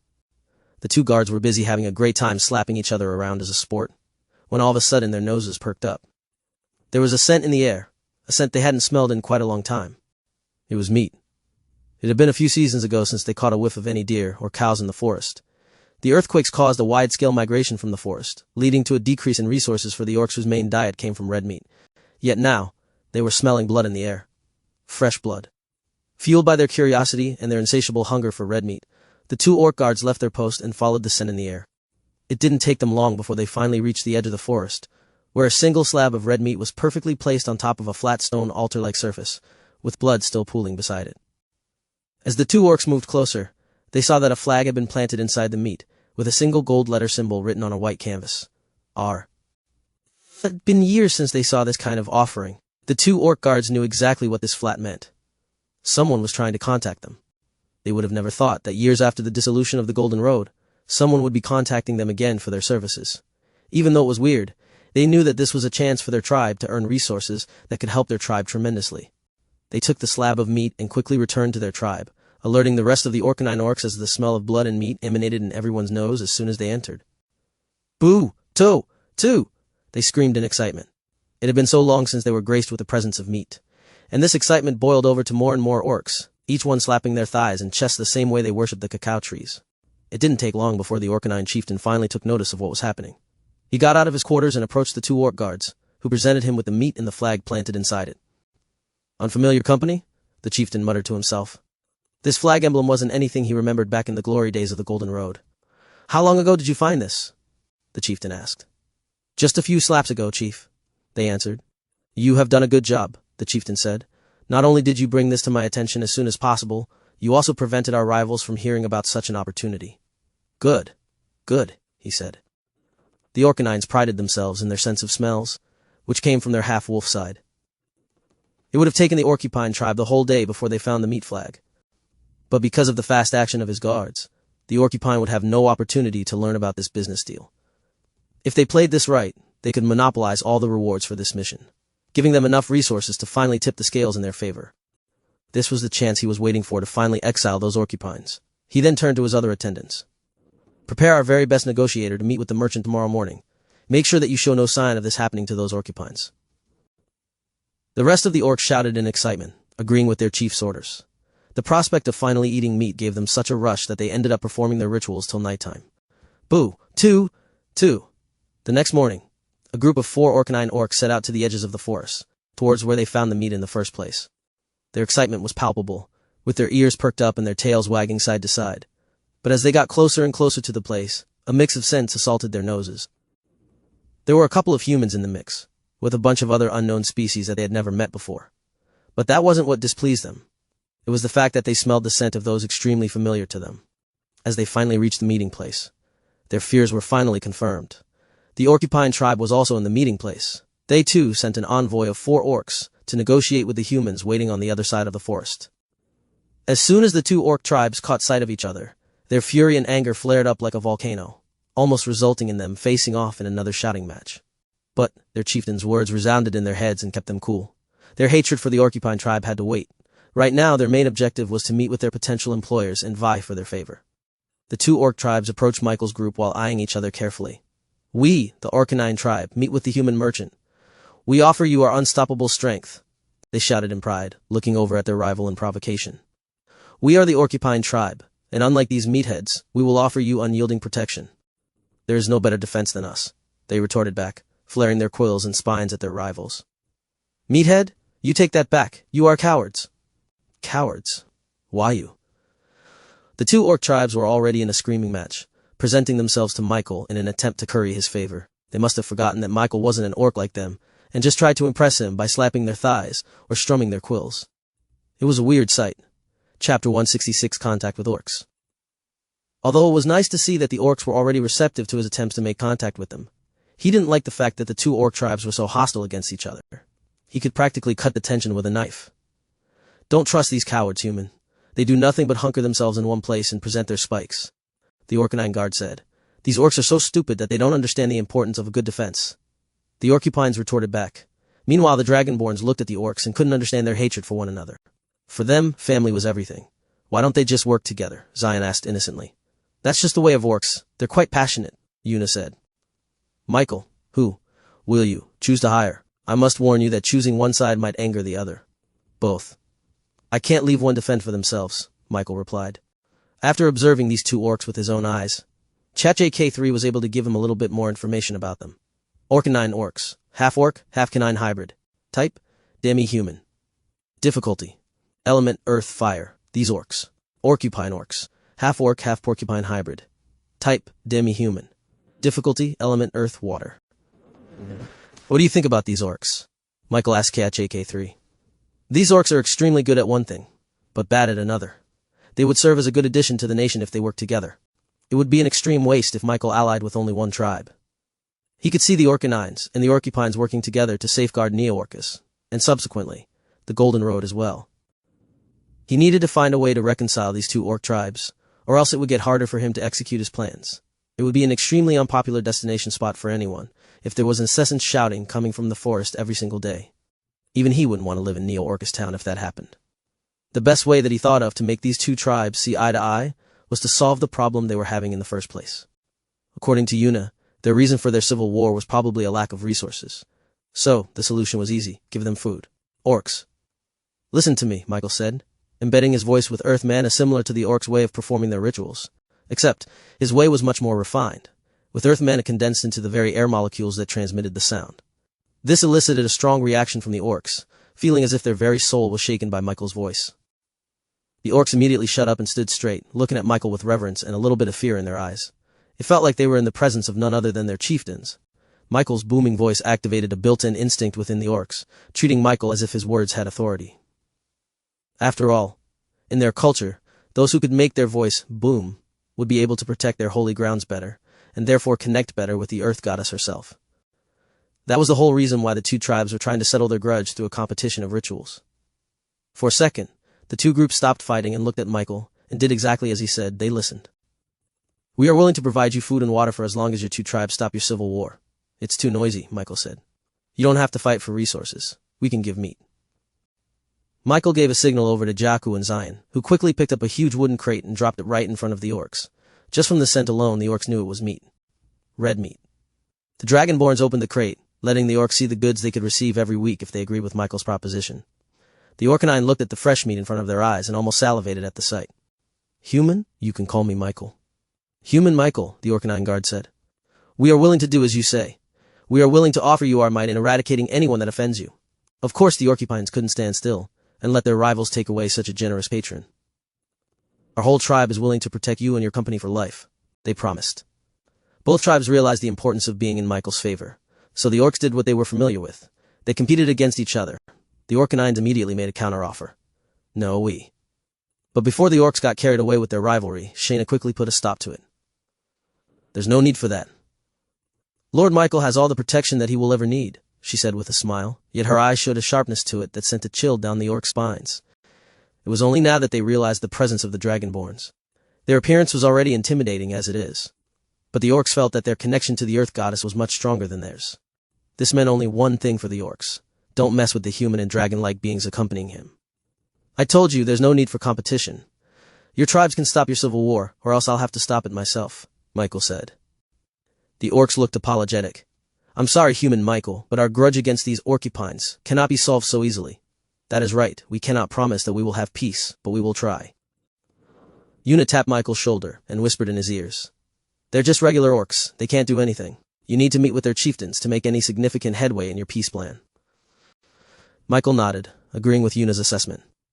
Tell your chieftains that I want to meet with them. We have business to discuss, he told them. The OCS looked at each other, then back to Michael, before meekly nodding their heads. We will relay this to our chieftain, the orcs said before carrying the crate of meat back to their respective villages. But unbeknownst to them, their shadows seemed to lengthen and contract in unnatural ways. Fudge had successfully infiltrated the orcs with his clones. Chapter 167 Orcanine Tribe's Reaction. As the Ocarine orcs returned to their villages, they were immediately welcomed by an applause of thigh-slapping intensity. Even though they hadn't seen what was inside the crate as of yet, their noses told them everything they needed to know. Boo, too! Was it successful? Their fellow orcs asked expectantly. But instead of seeing joy and excitement, the orc showed an awkward expression. After bringing back a crate full of meat, everyone thought they had won over the merchant's favor and gained employment. They thought that they had successfully pulled one over the Orcupine tribe. Chieftain! The orcs cried out as they saw their leader come out of his tent. What is it? The chieftain asked after seeing the look on their faces. This was not the look of accomplishment, but strangely, it wasn't that of loss either. We met with the human merchant. The orcs began to explain to their chieftain about their meeting with Michael, and how their rival Orcupines somehow caught wind of the meeting and crashed it earlier than them.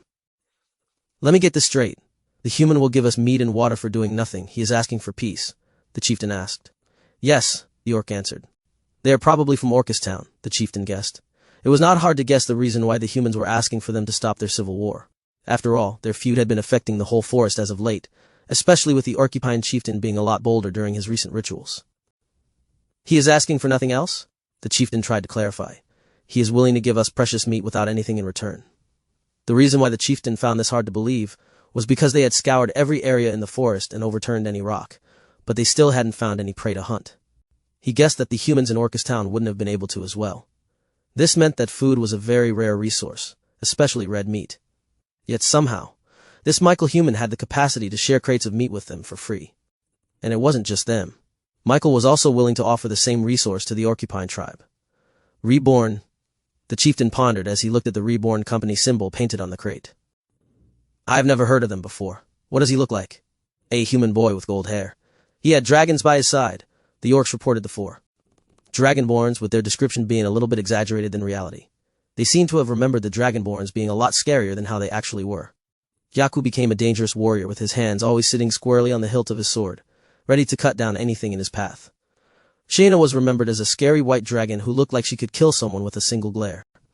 The orcs didn't remember much about Umisu, and only remembered feeling as if they were being watched intensely by a hidden presence. Strangely, they remembered Zion as the energetic brat that he had always been. The rest of the orcs listening in on their conversation gasped as they pictured the Dragonborns. They had heard tales of dragons from their ancestors, but never yet met them personally. This made them wary of the human who could tame the dragons to do his bidding. They were connected with the goddess. Most of all was that human. He was able to use the voice. They said, remembering Michael's soul. The chieftain eyed the orcs questioningly. The human boy was able to do that? It seemed that the chieftain had been underestimating the human. He thought that Michael was a simple merchant in need of a sword for hire. But from how his orcs described Michael and his attendants, it seemed that he came from a very powerful and influential company with no need for a warrior. And there was only one reason why a company of Reborn's caliber would have any business in Orcus Town. Has the Golden Road been re-established? The chieftain muttered to himself. If this Reborn company had the resources to transport meat to Orcus Town, then it was wholly indicative of their power. Not even the companies he remembered back in the glory days of the Golden Road could navigate through the destroyed forests around Orcus Town. And the only reason why such a company of this magnitude would set its sights on Orcus Town was nothing less than the prospects of the Golden Road. Chief, he wants to meet with you. He wants cooperation. The orcs relayed Michael's words. There was no reason to reject Michael's proposal. After all, this would solve the starvation problem in their village. Yet he knew that total peace between the two tribes was nigh impossible to pull off. He had a grudge with the chieftain of the Orcupines, and that could not be solved through words alone. Their grudge had escalated for far too long. But for now, the Orcanine chieftain would be willing to enter a tribe. The Orcupine chieftain would probably agree to this too, as the rewards for Michael's proposal were simply far too alluring. Let us celebrate and have a feast. The chieftain shouted to his village. Our benefactor has given us meat to indulge ourselves with, and indulge we will. Boo, 222, 222. In their celebrations lapped their thighs and gave thanks to the goddess once again, directing their ritual towards their holy grounds. The cacao trees swayed back and forth to the celebrations of the Orcanine tribe as they began to grill and smoke all the meat from the crate. Meanwhile, a sneakily little shadow kept jumping from one orc to the other, spreading its clones throughout the whole Orcanine population. Every time Michael met a new group or species, Fudge always liked to spread his clones to their shadows and survey their every move. After all, it was what a good ninja would do. And as he kept wandering from orc to orc, Fudge suddenly came across their holy grounds, the place filled with 1,000 pristine cacao trees, each one bearing mature fruit. That's chocolate. Hee Miss Yuna and Master will love this. Chapter 168. Fudge is weirdly quiet. Such number of Rebornians finally arrived in Neo-Orcus with the express intent of helping reconstruct and rejuvenate the new territory of the nation of Reborn. They helped with the construction of houses, the installation of the sewer and plumbing system, as well as turning the whole road system into concrete. Michael also planned on connecting the railroad system and the electric system sometime in the future, but the steam turbine back in the King's region was still an ongoing construction project. But he made sure to include electrical systems and outlets in the houses to prepare for the eventual connection of lines. Things slowed down in Neo-Orcus, now that there were actual professional Rebornians on the projects. It also helped that everyone had been more productive with the clear absence of orcs shouting in the distance. This left Michael and the Dragonborns out of something to do in the meantime. So, the Dragonborns brought baseball into Neo-Orcus. A satisfying ding echoed into the forest as Zion knocked the ball right out of the park and into the forest. A catfolk demi-human tried to jump and catch the ball flying up towards her, but was unable to coordinate her hands with her eyes, letting the ball pass right through her hands.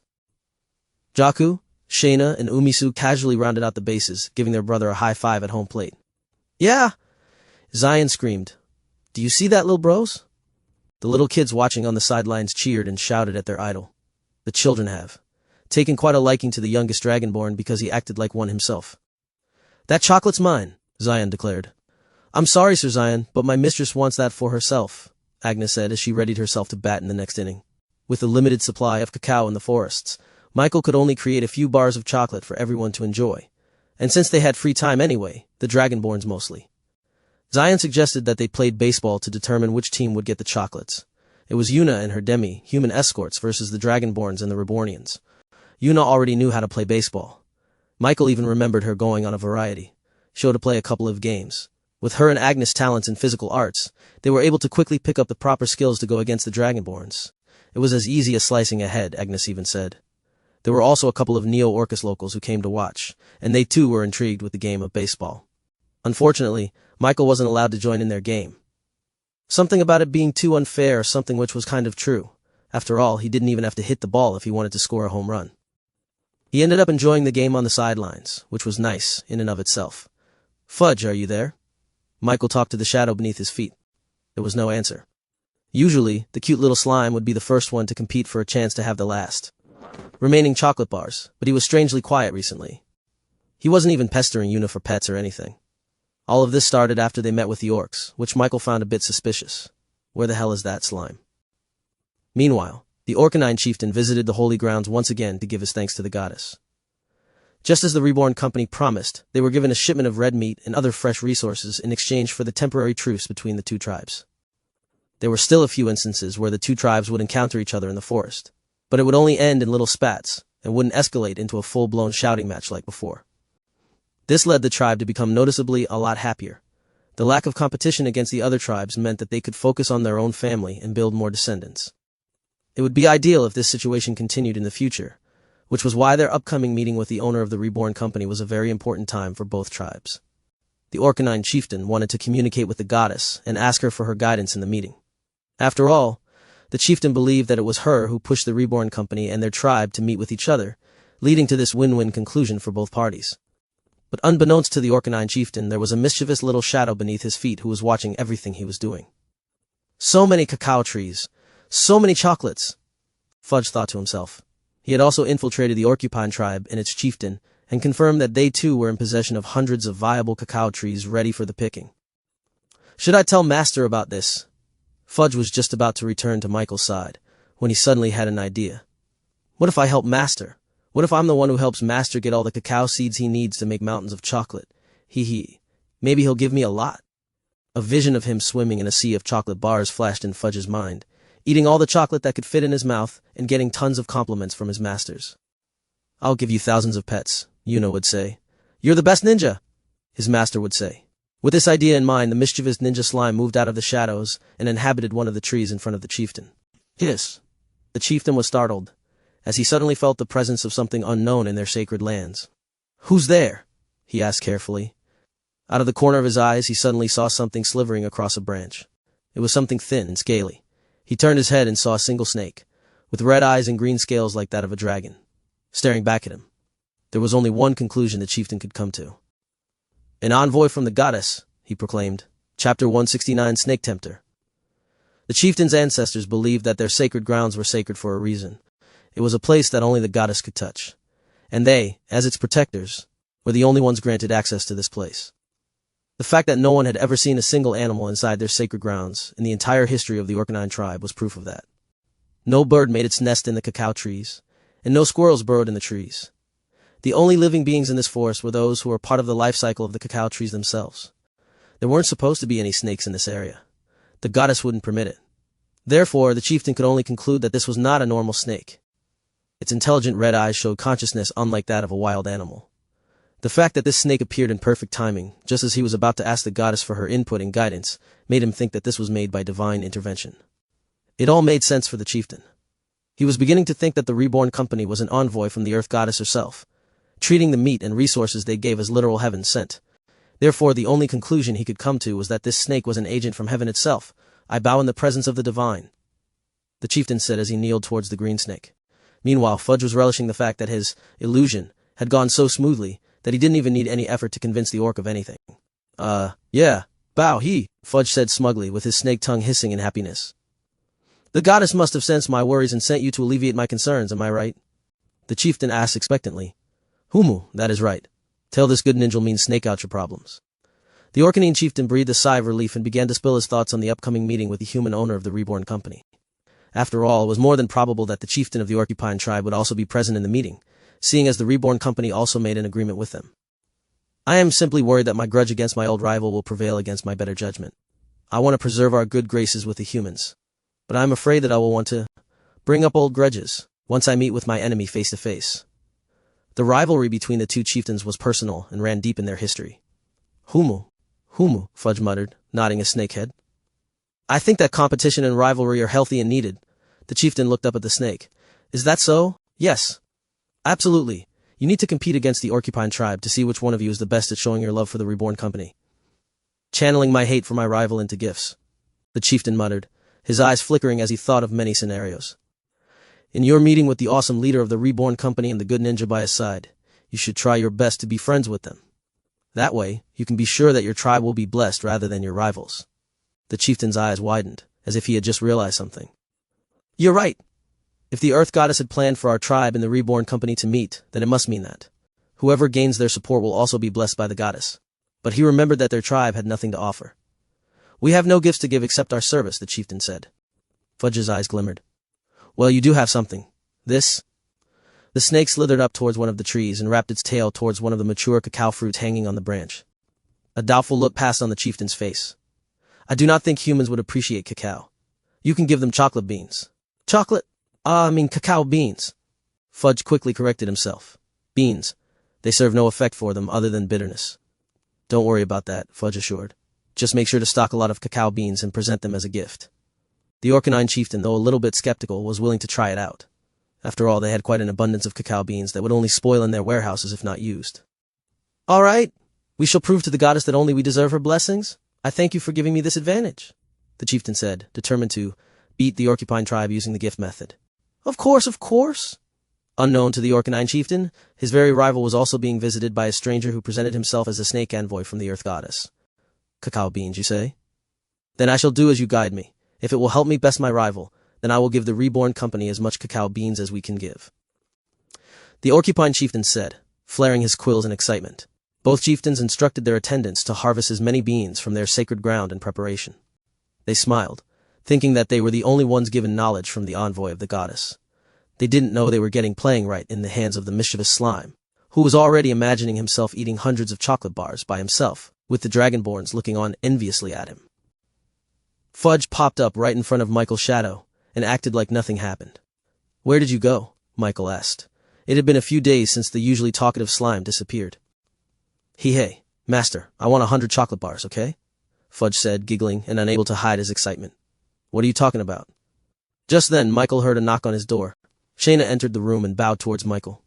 The orcs have arrived, sir, and they seem to be carrying something with them. Chapter 170 Orcs Gifts to Michael. Michael walked out of his house and saw the locals of Neo-Orcus carefully watching the entrance gates as a group of 5 Orcanine orcs waited on the edge of the forest. This would be the first time they would set their sights on the orcs that had been giving them tinnitus for quite a while. The adults regarded them with a little bit more reservation and caution, while the kids excitedly peeked around the walls to see new demi-humans. If it weren't for the Rebornians and the Dragonborns by their side, the locals would be a lot more intimidated by them. What's going on? Michael asked the Dragonborns. Zion peeked above the walls like the other children. I was teaching my juniors how to play baseball when I sensed them approaching. Bro Mike. Yawn. I sensed them too, Jaku said, stretching his arms lazily. I smell chocolate. Umisu muttered under her breath. Michael looked at the orcs with his supreme skill, observing the very mana in their bodies. None of them is the leader, he commented. There was no standout orc that he would expect to be their leader. Yuna walked beside Michael and nodded her head. Orc chieftains have a much more defined muscle structure and a decorated mane around their necks. They must be here for some other reason. Michael thought they were here to finally set the meeting for the orc chieftains, but judging by the absence of the other tribe, it looked like they had another agenda for this visit. He walked forward, with the orcs standing at attention upon seeing him approach. Once he was closer, the OCS recognized his youthful face and golden hair. Most of all, just like the other orc said, the human owner of Reborn had an intense appeal of mana, as every piece of the element on Earth was sucked towards his body like a magnet. They began slapping their thighs and chests in synchronicity to display their respect for Michael. Boo, tu. We, the Orcanine tribe, present these gifts to the Reborn company as a token of our gratitude. The orcs put down the large sacks onto the ground, and each one was almost twice as big as their bodies. It landed on the ground with a thud, making everyone quite curious as to what the orcs considered a gift. Michael, with his enhanced senses and his affinity to all elements, could sense the earth mana emanating from those sacks. Their smell was something familiar too. Is that? Yes. Those are large amounts of cacao beans. Chacha K3 confirmed. The orcs ripped open one of the sacks and showed him the thousands upon thousands of white cacao beans inside, ready for the taking. You're giving me these? Michael asked. The orcs slapped their thighs with a resounding, Yes, human. Our chieftain is showing his goodwill for you and your Reborn company for all the meat and resources that you gave us. Michael picked one of the beans and inspected it, verifying that it was indeed cacao beans that he was familiar with. How did you get so many? He asked them curiously. Even when he scoured the forest for any remaining beans, he only saw a few handfuls at a time. Yet these orcs were able to hand out about 100 kilos in just one sack alone. Cacao beans had an expiration date, which meant that these couldn't have been in their storage for long. That's from their sacred grounds, master. Fudge suddenly popped up out of Michael's shadow and excitedly explained. Sacred grounds? How did you know that? Michael questioned, eyeing the ninja slime suspiciously. Oh, hee, was the only response Fudge could make before he immediately returned to Michael's shadow. The orcs slapped their thighs once again, showing Michael his due respect. We will be back to deliver more in the future. Our chieftain wants you to think of it as nothing more than a gift, and hopes that you will think kindly of our tribe. Boo, tu. Michael half-heartedly copied their actions and slapped his thighs. Boo, tu. His attempt at honoring their rituals and their customs put a big smile on the orcs' faces before they retreated back into the forest. With the orcs gone, the Dragonborns and the kids crowded over the sacks of cacao beans with excitement written all over their faces. So Michael, does this mean you can make more chocolate? Yes. This whole sack is mine, right, bro Mike? Zion said, already taking a sack for himself. Try it out. See what will happen, Shayna warned, her eyes already making Zion feel like he was being pierced by 1,000 needles. That belongs to Lord Michael. He decides who he gives it to, preferably someone who works hard, like me. The rest of them began to clamor for Michael to make more chocolate, which he was planning on doing since they got so many cacao beans this time. However, before he did that, Michael looked over at his shadow with a serious eye. Fudge? Sacred grounds? How did you know that? His shadow remained silent.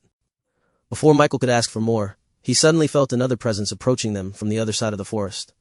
About a minute later, the sounds of heavy footsteps entered everyone's ears. It was the orcs. Again. But this time, they were of a different kind. Instead of their thick mane, these orcs had spines and quills spread all over their body. It was the Orcupine tribe. Ra-ta-ta, they said, thrumming their quills to create a rattling sound. We, the Orpine tribe, present these gifts to the Reborn company as a token of our gratitude. Their words were all too familiar. And just like the Orcanine tribe, these orcs were dragging large and heavy sacks of what Michael could only describe as extremely similar to what the Orcanine tribe had. It was easy to guess what they had brought with them as a gift. They plopped down it in front of Michael and performed their ritual of thanks. We hope that you enjoy the fruits of our sacred grounds. We will be giving you more in the future, so our chieftain hopes that you look at our village in a good light. Chapter 171. Fudge coming clean. Although Michael was glad that he came into possession of hundreds of kilos of cacao beans, he was still clueless as to how it all happened. He thought that cacao beans were already nearing their extinction with the current landscape caused by the recent earthquakes, but it seemed as if the orcs had their own plantation that could harbor plenty of cacao seeds for them to harvest. Michael watched as the Orcupine tribe returned to their side of the forest with only one thing bugging his mind. Fudge? I think I deserve an explanation here. A violet blob emerged, victoriously, from the shadows. He had his blobby hands on his non-existent waist, with his non-existent chin raised high as if waiting for the upcoming praises from Michael. Master. I was able to spread my clones to the orcs when I saw them at the meeting. Fudge began to describe his heroic and a little bit exaggerated story of how he infiltrated the tribes and manipulated them from the inside. He even weaved in a few stories about how he skillfully avoided being caught a few times, being a good ninja, and all that. Michael listened and finally learned about the orcs' sacred grounds. Why do they have so many cacao beans? Michael asked. But Fudge, being too excited about his reward of chocolates, didn't pay much attention to why the orcs treated cacao beans with such high regard, even calling it their sacred grounds. K3, does their diet consist mainly of cacao beans? It is highly unlikely. There is not enough nutritional value in cacao beans for them to sustain their large stature. However, there is not enough evidence to fully prove this. It is best to awaken one of their talents for the software to fully comprehend the physiology of the orcs and their correlation to cacao beans. There is also a large possibility of learning lots of physical arts from the orcs, as it is what they mainly use on a day-to-day basis. Michael didn't want to awaken their talent before he fully solved their civil war and integrated them into the nation of Reborn. So K3's suggestion would have to wait for a little bit. How did I do, Master? Am I a good ninja, Hihe? Fudge closed his eyes and waited for the showering of praise and love from Michael. Yet a few seconds passed and there was only silence from his master. Master? So let me get this straight. The reason why the orc tribes are giving me cacao beans is because you goaded them into competing against each other. Yup, Fudge said proudly. You did this knowing that I wanted them to make peace with each other and end their civil war. Nope. The ninja slime, upon realizing that he may have inadvertently made the two tribes hostile against each other again, looked depressed. Did Fudge do bad? A large gust of air puffed out of Fudge, slowly deflating into a puddle of violet water. Michael chuckled and patted the little guy. How could he get mad at his cute pet? Nah, you did fine, he consoled Fudge. You helped me out a ton by giving us more cacao beans to make chocolate with. Your method is a little bit shady, but either way, good job, buddy. Fudge slowly gained shape again, being filled solely from Michael's praises. Really? Yup. And now that you've gained the trust of the orcs, I want you to spy on them and find out why they have such a huge grudge against each other. You're the only one who can do this, so I'm counting on you, okay? The violet slime jumped up and quickly transformed into his ninja outfit in midair. Of course, Master. Thy will be done, Fudge said hoarsely, creating a serious atmosphere for himself. His turnaround was so quick that many would think his previous depressed state was nothing more than a lie for pity points. Fudge quickly returned to Michael's shadow and continued his ninja missions. Meanwhile, Michael had the Dragonborns move the cacao beans inside Neo-Orcus where he could process the cacao beans into chocolate. Many locals and Rebornians gathered at the center of their town to watch Michael process the bitter cacao beans into the sugary sweetness of chocolate. Michael did this publicly because he wanted to teach the locals of Neo-Orcus how to make chocolate of their own in the future. After all, he was planning on making this the primary exported product from this town. It would give Beth and others a chance for their talents to shine. After all, chocolate was a flexible ingredient that could be added to any food, either cake, bread, or even water. The business possibilities of chocolate were endless.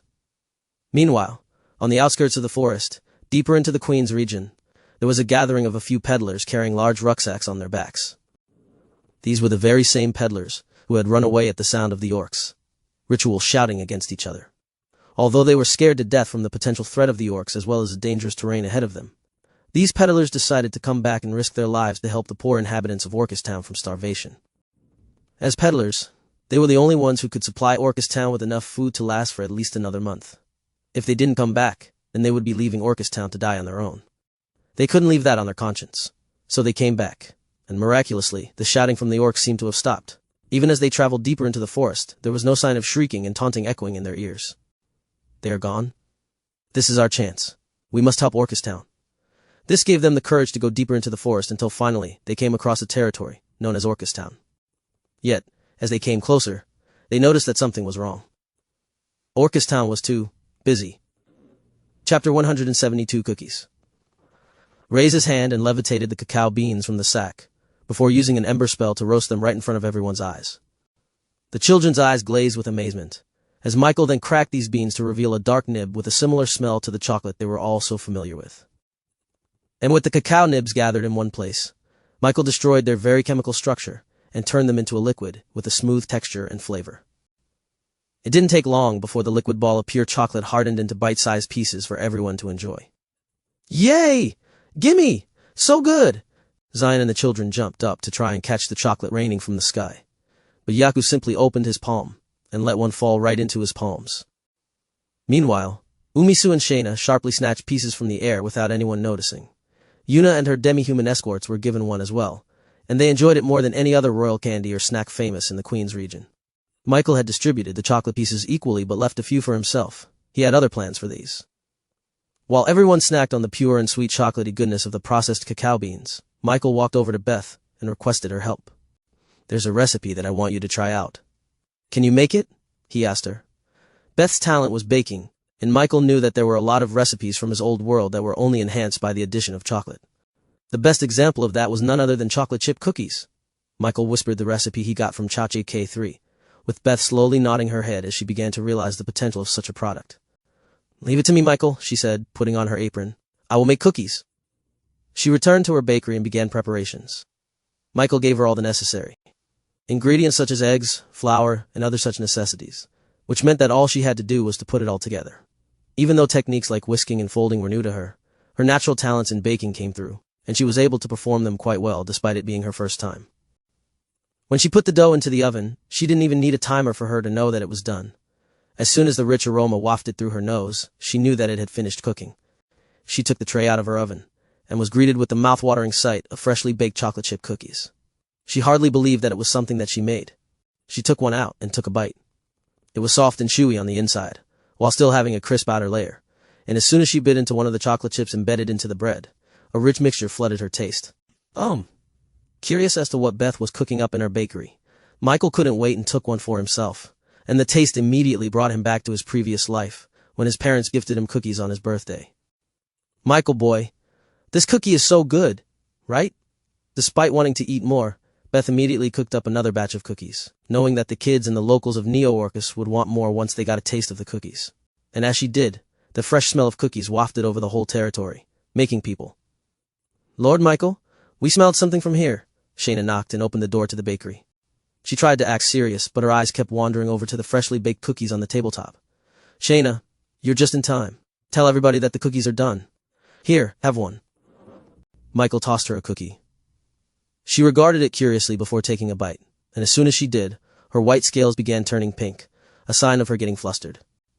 She immediately left the room, not wanting Michael to see her in such an embarrassing state. But before she could take another bite from the amazing cookies, Yaku snatched it right out of her hands and finished it himself. Good. As the two Dragonborn siblings fought, more and more people began entering the bakery and leaving with huge grins on their faces while nibbling on their chocolate chip cookies. It didn't take long before everyone in Neo-Orcus was snacking on cookies for the whole day.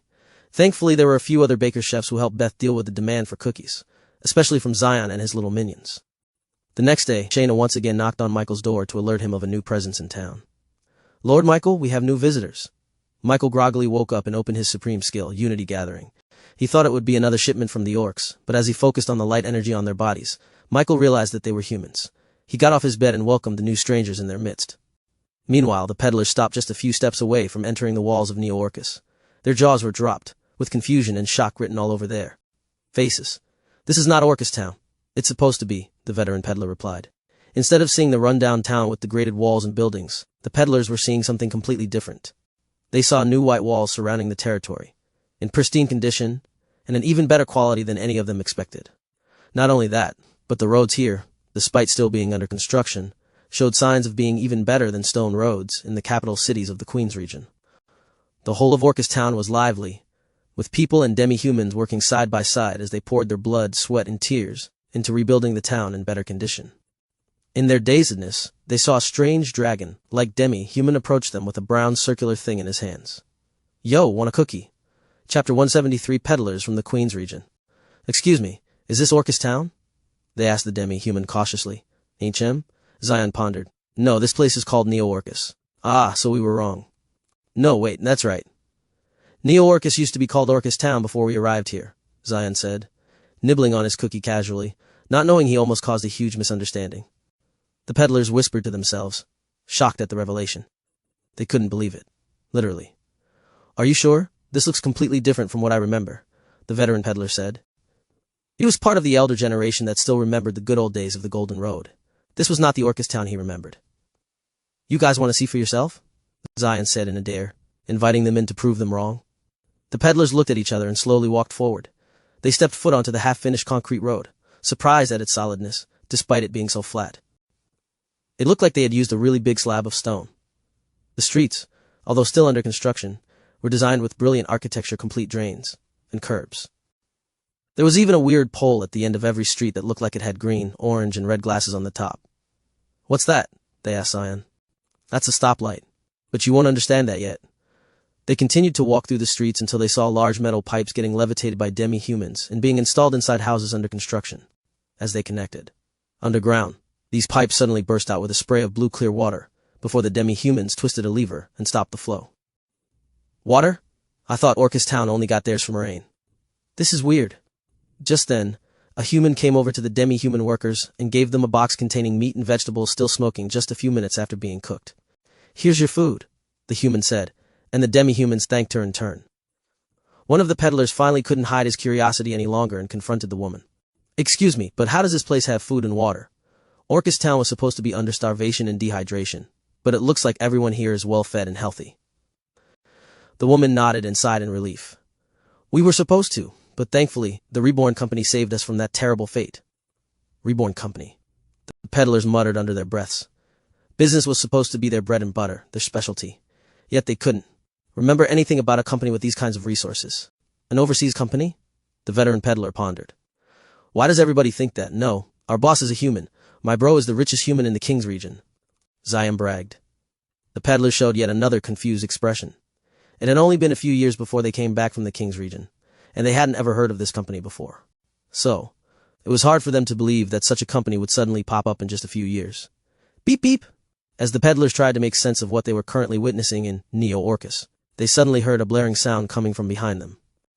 When they turned around, they saw these metallic box monstrosities that looked as huge as a boulder, coming towards them at a pace even faster than horses. They were stunned, unable to move away from the incoming horde of reborn automobile trucks coming from the highway roads. Zion had to pull them aside to the curb, letting the peddlers fall to their butts with horrified expressions on their faces. What was that? The truck stopped just on the other side of the street. A few seconds later, the front door opened and the driver climbed down off the truck, revealing his short and stocky nature. "A dwarf?" They all screamed. "Yeah. Got a problem with that?" The dwarf screamed back at them, annoyed. "Don't stand still in the middle of the road next time." The dwarf shook his head and began to unload the tons of metal pipes from the truck, ignoring the shocked stares from the peddlers. "But how? How?" Zion flashed a smug smile.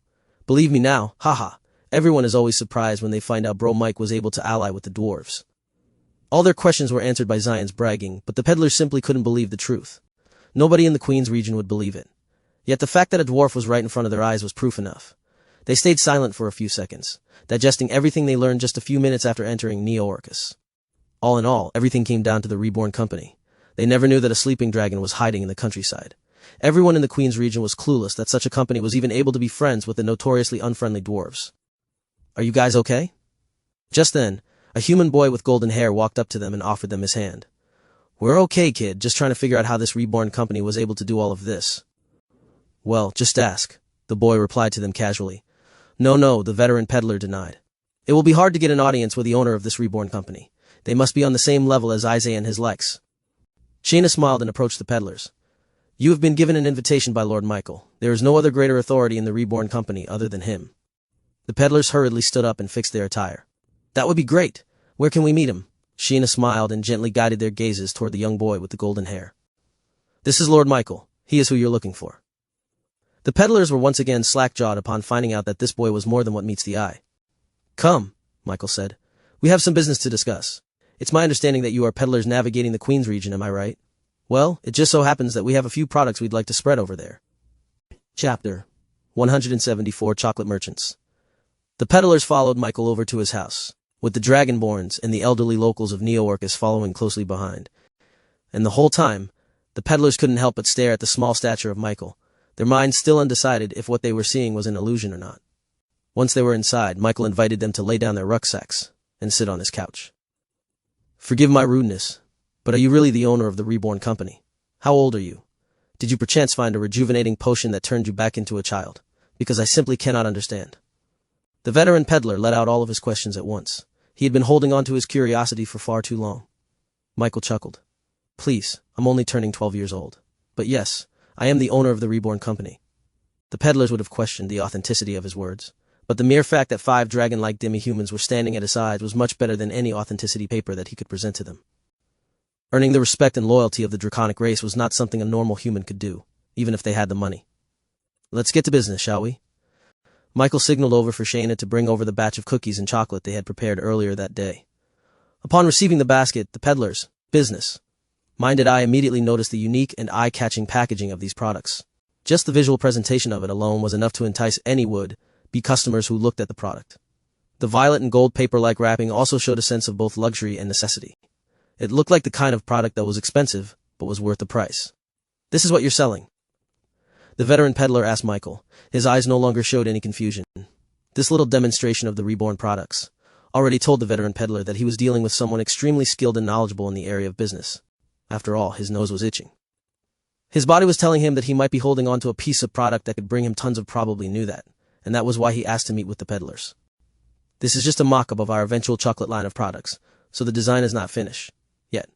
We weren't planning on selling the chocolate yet, but as fate would have it, you guys appeared here at the perfect time. The veteran peddler took one of the chocolate bars and took it off its paper wrapping. A sweet smell wafted to his nose. He took a single bite, and the rush of sugar exploded in his mouth, surprising him. Senior! The other peddlers were alarmed. I'm okay, the veteran said, waving off their concern. This chocolate, is it made out of sugar? The rest of the peddlers rummaged through their baskets and took out their chocolate bars, unwrapping them and taking a bite in a single move. Upon feeling the chocolate melt in their mouths, their eyes widened, and a moment later they dove in and ate the whole thing in a couple of bites. Michael watched on with a satisfied smile. Try the other one. We call that the chocolate chip cookie. They began to unwrap the cylindrical wrapper, showing a few stacks of freshly baked chocolate chip cookies. They tasted it too, and liked it even better than just pure chocolate. These cookies could be eaten for breakfast, lunch, or dinner, without the taste getting bland. I'm sure that as peddlers, you know the proper market to sell this kind of snack, right? The veteran peddler nodded. These will be popular in the big cities, where the population is on the younger side. It will probably do great in the capital cities. Michael thought so as well. If he played the marketing of his products right, then he could replicate the culture of chocolate giving during times of anniversaries or birthdays. Back in his old world, Valentine's Day was celebrated globally, with the selling of flowers and chocolates spiking up. What do you think? Do you want to become chocolate merchants? Michael's question made the peddlers look at their veteran leader. Whatever he decided, they would decide too. The veteran looked at the golden R stamped onto the very chocolate itself, clearly showing the name of the Reborn company and letting it imprint onto anyone's mind every time they bit into the chocolate. It was brilliant. That was how the veteran peddler described the Reborn company's ideas. And it wasn't just their chocolates, it was everything else in this town as well. The free-flowing water, the flat roads, and the monstrous horseless carriages as well. The Reborn company was ahead of the game, and it would only be a matter of time until their waves washed over to the Queen's region. And by that point, it would already be too late for a small-time peddler like him to join. This was the only time he could join. He could still ride the wave, and it will take them to the top. This was a life-changing decision. Yes, please. We would like to sell these chocolates. The veteran proudly accepted. Michael stood up and faced the peddlers, shaking their hands one by one. Now, here's my proposal. I want you to sell these products everywhere in the Queen's region, with a certain percentage of the sales going to you as commission. Michael began to elaborate on their arrangement for this business. He told them how much the chocolates were going to be sold for, which was just above the average price of a normal pastry. It was on the expensive end, but still affordable. A fraction of that price would be their earnings, which surprised the peddlers as it was a much better deal than they were even hoping for. After all, they didn't even have to buy the chocolates. They would just have to sell them. Oh, and if you have any more merchant friends, make sure to tell them about this opportunity. Maybe they want to become chocolate merchants too. Chapter 175, Peddlers Seeing Potential. The Rebornians were quite accommodating as they quickly arranged for the peddlers to have their own lodging for the night, which they sorely needed because it had been quite a whirlwind of events for the peddlers. They would not be weirded out if they woke up the next day and found that everything had just been a dream. Yet the next day, after they finalized their agreement with Michael and the Reborn company, they were still here, standing on the newly constructed flat roads with horseless carriages crossing the streets. This was real. And even though it had only been a day, they saw that some parts of the town suddenly had flat, concrete roads magically out of nowhere. They knew nothing about construction, but they knew that this kind of speed was insane. From what they heard from the Rebornians, it seemed that this was still considered slow for them. Compared to the manpower they had in the King's region, the speed of production in Neo-Orcus was like comparing a single drop from a bucketful. Last night they chatted with some of the locals and the Dragonborns about their experiences in the King's region. They heard all kinds of stories about stars landing on the ground, exciting baseball games, booming music, and something about an air conditioning unit of some kind. They didn't understand anything, but their curiosity for the King's region and the nation of Reborn piqued from the description alone. What more if they experienced it firsthand? If they didn't have a job to do in the Queen's region, then the peddlers would have wanted to visit the King's region and try out the automobile taxi in Kingsbridge. They heard that a week's worth of travel was slashed down to only one day. As peddlers, they were incredibly fascinated with the thought of owning an automobile. "It's decided. I'll save up for a car," the rookie peddler announced. The locals of Neo-Orcus toasted to the new guy, as they too wanted to buy an automobile of their own. The peddlers had to stay in Neo-Orcus for a couple more days, as they waited for the production of the chocolate and cookie products they were going to sell. To pass the time, they frequently roamed around Neo-Orcus, familiarizing themselves with the new structures and design of the town. They were amazed at how complex and beautiful everything was, despite how fast they were building it. One particular day, they came across Michael and his Dragonborn attendants looking over the remnants of the northern gate of Neo-Orcus. Usually it was just the Rebornian engineers overseeing the construction, but this time, it looked like even the big boss was involved. "I wonder what they're building over there," the rookie peddler asked out loud. The veteran stopped in his tracks as he realized where he was. This used to be the Genesis, the first step towards the Golden Road," he muttered under his breath. Even though the structures and the old architecture were gone, the veteran peddler still recognized the vastness and grandiosity of the road on the horizon. It used to symbolize a literal road to wealth for most aspiring merchants, including him. The other peddlers knew about the Golden Road but were born too late to witness its prime, only its decline. "Excuse me, Sir Michael, but are you doing what I think you're doing?" The veteran peddler saw the very beginnings of road construction on the gates. Metal rebars were ready to be installed underground, with only the liquid concrete needed to finally start its construction. "Yes, you've guessed right," Michael replied. "I'm trying to rebuild the Golden Road." Just hearing those words come out of Michael's mouth almost made the veteran peddler shiver. He didn't know if he was afraid or excited, probably a mix of both. "Are you really undertaking this task? Are you not worried? Is it even possible?" "Yes. Even if it isn't," Michael replied confidently. The Dragonborns beside him smiled, showing their complete faith and devotion to Michael. There was a fire in their eyes that showed their desire to fulfill his wishes, with no option for failure. They weren't the only ones. Practically every Rebornian shared the same passion for furthering Michael's goals. "Yeah, I'll punch anyone that gets in our way," Zion said, punching the air excitedly. "Lord Michael doesn't have to do anything. We will be enough," Shayna said casually. Seeing this, the veteran peddler had a premonition that they would be the one to finally re-establish the Golden Road to its prime condition. But they didn't know what the nation of Reborn could do as a whole. It must be said that this new Golden Road would be completely different from the old one. There was a distinct difference between the two, and it was the fact that the Reborn company was able to plant their flag into Neo-Orcus before anyone else. This was a crucial point that would give them the edge over anyone else from the very start. If Michael was able to restart the popularity of the Golden Road, then the Reborn company would also be taken up with it. The two names would practically be synonymous with each other. Once that happened, nobody would be able to refute it. It was written in a binding contract.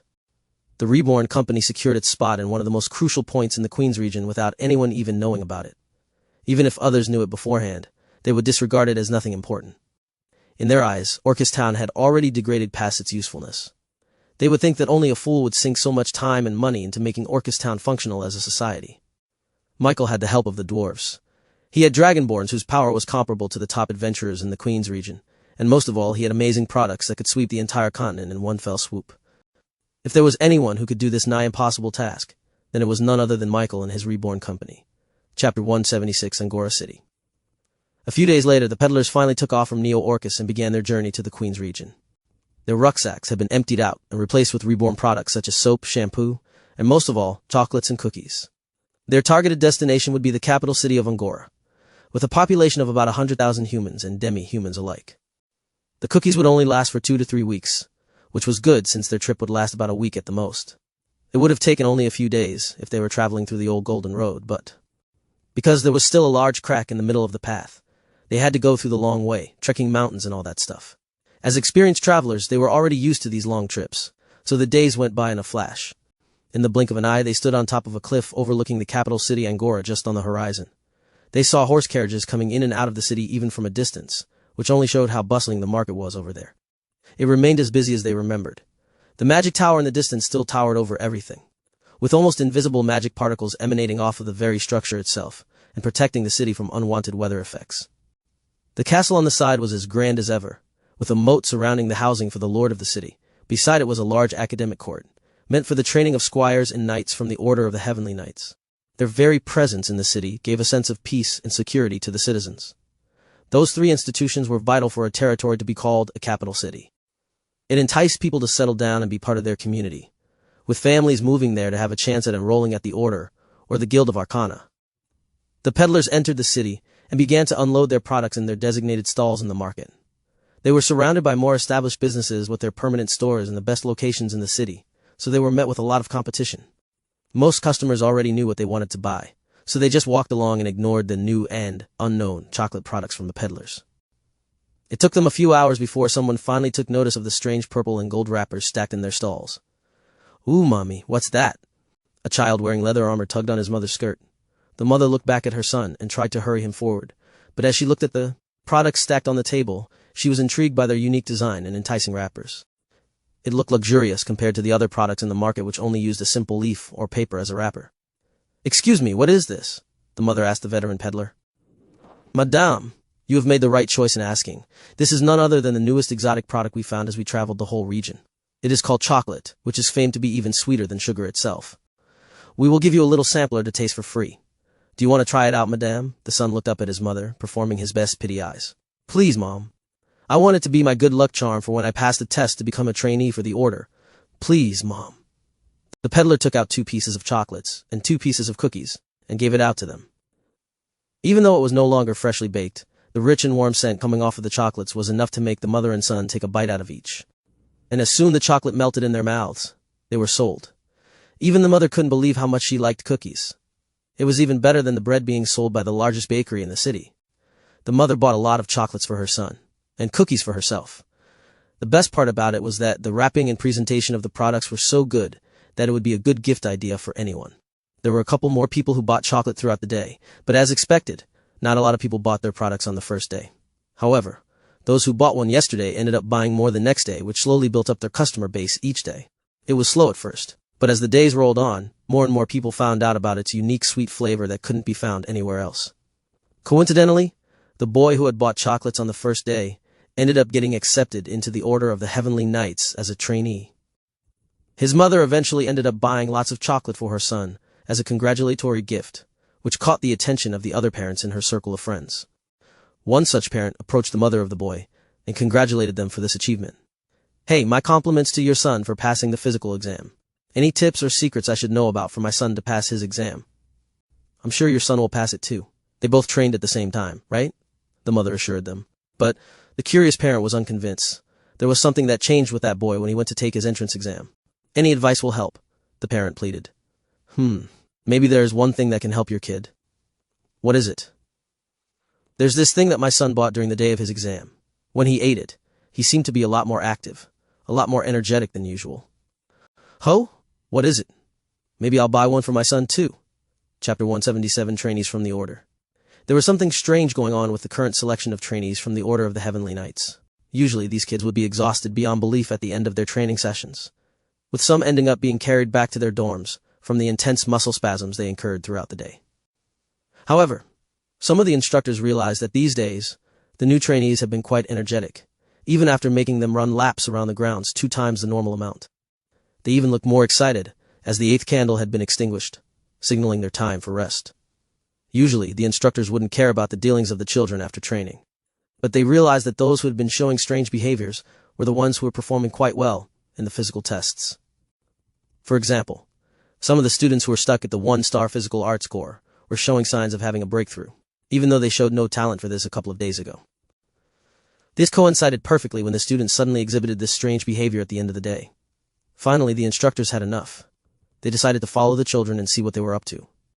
"Okay, trainees, wipe off your sweats and go straight to your dorms. We'll have our monthly exam tomorrow to gauge your current levels," a burly man said to his students, returning the wooden sword to its scabbard. "Yes, sire," the kids replied, saluting to him, and as their instructor left the training grounds, the kids huddled up to each other with excitement bubbling up to their faces. "Guys, we have to hurry. We can't be late or else it'll be sold out when we get there," one kid said. "I'm going to need to stock up more for tomorrow. I need it, or else I think I'll fail. Just remember, don't tell anyone, or else we'll have more competition." The rest of the trainees nodded their heads. Then they put their hands together and cheered silently. 1, 2, 3, chocolates. chocolates, they whispered to themselves. As it turned out, the reason why these kids had been acting weird was because of none other than chocolate itself. After a rumor spread that one of the trainees got accepted after eating chocolates, eventually every trainee wanted to eat one for themselves too. The results were evident, as they felt themselves with more energy to spend after eating a whole bar of chocolate for a single day. So, at the end of their training sessions, the trainees rushed out to the market to seek out the peddlers selling chocolate and cookies. However, as the days passed, more and more people found the amazing taste of chocolate and cookies and began buying them en masse.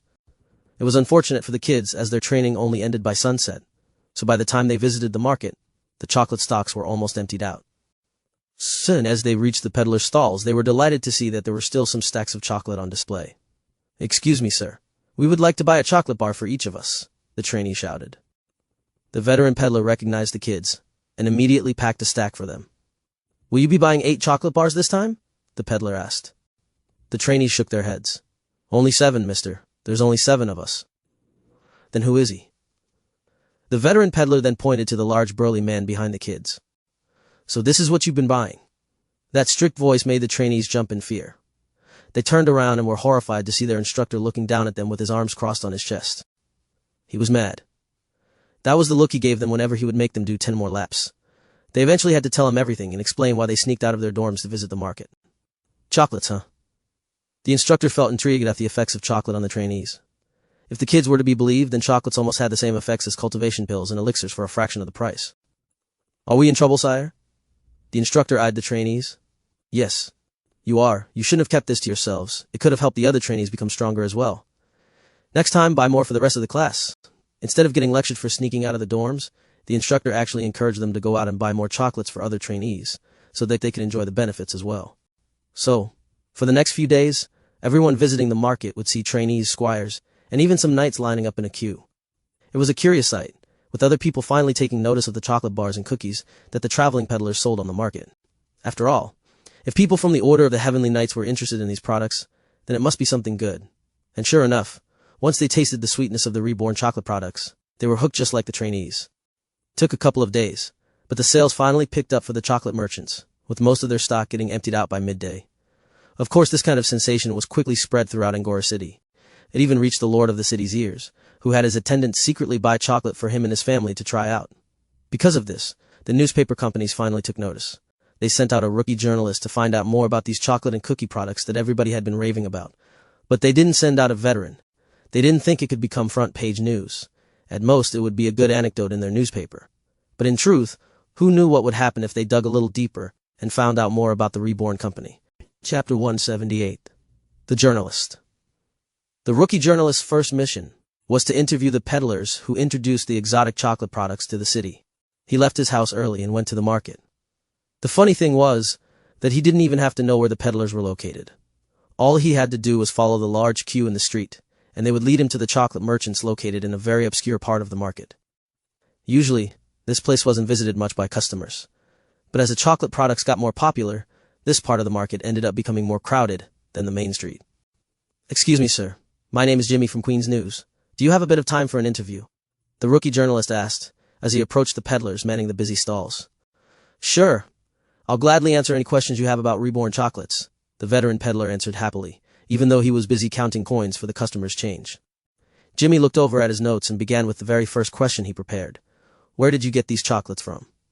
The veteran peddler smiled and said, "It came from Neo Orcus." Even without any follow-up questions, the peddler voluntarily told the story about how they ended up becoming chocolate merchants. They told Jimmy that they used to be traveling peddlers who wanted to visit the rundown Orcus town, but found it to be completely different from what they expected. Of course, the fact that the Reborn Company was the one who made it all happen was a topic that the peddler went into quite deeply. He told Jimmy about the plumbing system, the concrete roads, and even the automobile trucks that ran on nothing but oil. As Jimmy kept listening, his eyes started to narrow. He had just graduated from school, and this story would be the first one he covered in his career. He was quite disappointed that he wasn't allowed to cover big stories like the pact between the Ocean King and the Draconic Queen, but he thought it would be good to start somewhere small. At least that's what he thought. That's what his bosses thought as well. But according to these peddlers, it seemed that the story about chocolates went further beyond what anyone could even think of. A new company in the Queens region with more advanced technology than even the best cities. It sounded like a lie that a drunkard would tell in a bar. It was unbelievable for others to hear about this, especially more so for Jimmy, who came from a journalistic background. It was his job to know everything about the current events of the Queen's region, but he heard neither a peep nor a squeal about something as big as the peddlers were portraying the Reborn company to be. Of course, the authenticity of their words was yet to be verified. Any other senior journalist would have disregarded their stories as nothing more than hyperbole, a lie to sensationalize their chocolate products to make them look more interesting to customers. Many reporters wouldn't want to publish this kind of story, because newspaper readers would deem their story as a lie, therefore damaging their reputation as journalists. However, Jimmy had a feeling in his Gutan intuition, so to speak, that there was at least a kernel of truth in the chocolate merchant's stories. If he were to take the risk and see the truth for himself, then it could end up jump-starting his career as a journalist. This could either go one of two ways. Either this story would have him retiring from writing even before he began, or have him become a sought-after journalist, covering the most interesting story in the last 100 years. If he were to believe the chocolate merchants, then the Reborn company wasn't just a breakthrough business that discovered a new tasty snack. It was the growl of a newly matured tiger about to show its fangs to the whole world. Jimmy realized that chocolates may just be the preview of what's to come. He even had the feeling that the Reborn company could someday enter the Golden 500, a ranking compiled by journalists and newspapers about the biggest companies and conglomerates from the entire world. The Golden 500 was a ranking that considered different criteria such as monetary value, territorial cover, individual talent, and even army strength. Jimmy thought that the Reborn company still wasn't established enough to have a lot of territory under their banner. After all, they were still unknown in the Queen's region, with not a lot of reach. And without seeing the Reborn company himself, Jimmy didn't know if they had any physically gifted fighters in their midst. With how advanced their technology was, it might be possible that they only focused on research and development of their products, leaving no effort to develop their magic. But from what he saw with their chocolate products, the Reborn company had a very good chance of accruing a lot of monetary value if they kept selling their chocolate products. And if the merchants were to be believed, then they had other products that could be sold for a high price as well. There was a lot of potential with the Reborn company. If he were to estimate the Reborn company's value today, through the potential of chocolates, then they could potentially enter the Golden 500, maybe at the 495th spot. This kind of news would quickly spread like wildfire. After all, it wasn't every day that an unknown company would suddenly burst through the rankings without any warning. Jimmy decided there and then. He was going to visit Neo-Orcus and see the Reborn company for himself. He asked the chocolate merchants for directions, and fortunately for him it turned out that they were just about to return to Neo-Orcus to stock up on some more chocolate products. You should join us in our caravan back to Neo-Orcus. There are also a few other peddlers that want to become chocolate merchants as well, so you could join them too. Chapter 179 Physical Arts Mana Flow. Back in Neo-Orcus, Michael and Fudge watched on with a curious attitude as Agnes and Yaku faced off against each other in a one-on-one sparring match. After the Rebornians taught Demi, human escorts about baseball, they reciprocated the favor by teaching them some much-needed lessons about physical arts. Agnes was the famous battle maid of the Montgomery family, with lots of life or death experiences under her belt. So, she had a lot to teach the newly evolved Dragonborns, who despite their potential, were still wet behind the ears. "How strong is your attendant, really?" Michael asked Yuna, who was sitting beside him petting a sleepy Fudge. "She's a renowned 7-star physical arts user personally taught by Kruger, a heavenly knight from the Order, master of the Way of the Axe, who, by the way, is also an orc." Michael looked at Agnes and saw how orderly the mana inside her body was. They flowed with synchronicity in her veins as she moved, enhancing her physical strength with no wasted energy or strength. Meanwhile, Yaku had mastery over ridiculous amounts of mana, but barely no control over them. That was the difference in experience between both of them. "I will begin," Agnes warned Yaku, as she raised her double-edged battle axe in the air. "Please go easy on me," Jaku said jokingly as he adopted a low stance. But he kept his right hand on the hilt of his sword, ready for any sudden movements. Agnes took a step forward and swung her axe. In a split second, Agnes' body blurred and disappeared from her original spot, reappearing just in front of Yaku with her battle axe ready to swing down towards his body. Yaku was caught off guard for a moment before he drew out his sword, letting its blade meet with the axe in the air. The two weapons clashed, with sparks flying off at the moment of impact. If it weren't for his skill 1,000 bolts, which allowed him to have reaction times as fast as lightning, then he wouldn't have been able to defend himself against Agnes. The ogre battle maid raised her eyebrows, impressed that Yaku was able to take on one of her attacks. She lowered her strength to the point of being barely stronger than Jaku, yet he showed a surprising quickness that was able to deflect her attack. "I'll take it up a notch," she warned the Dragonborn. Michael saw the tiniest bit of fire mana erupt from her body, which directly translated to a great boost in every physical aspect of her body.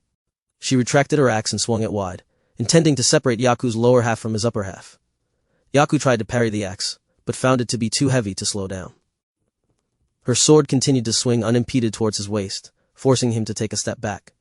But with a single step, Agnes caught up to him and continued to batter him with heavy swings that broke any sort of posture or stance that he had been preparing.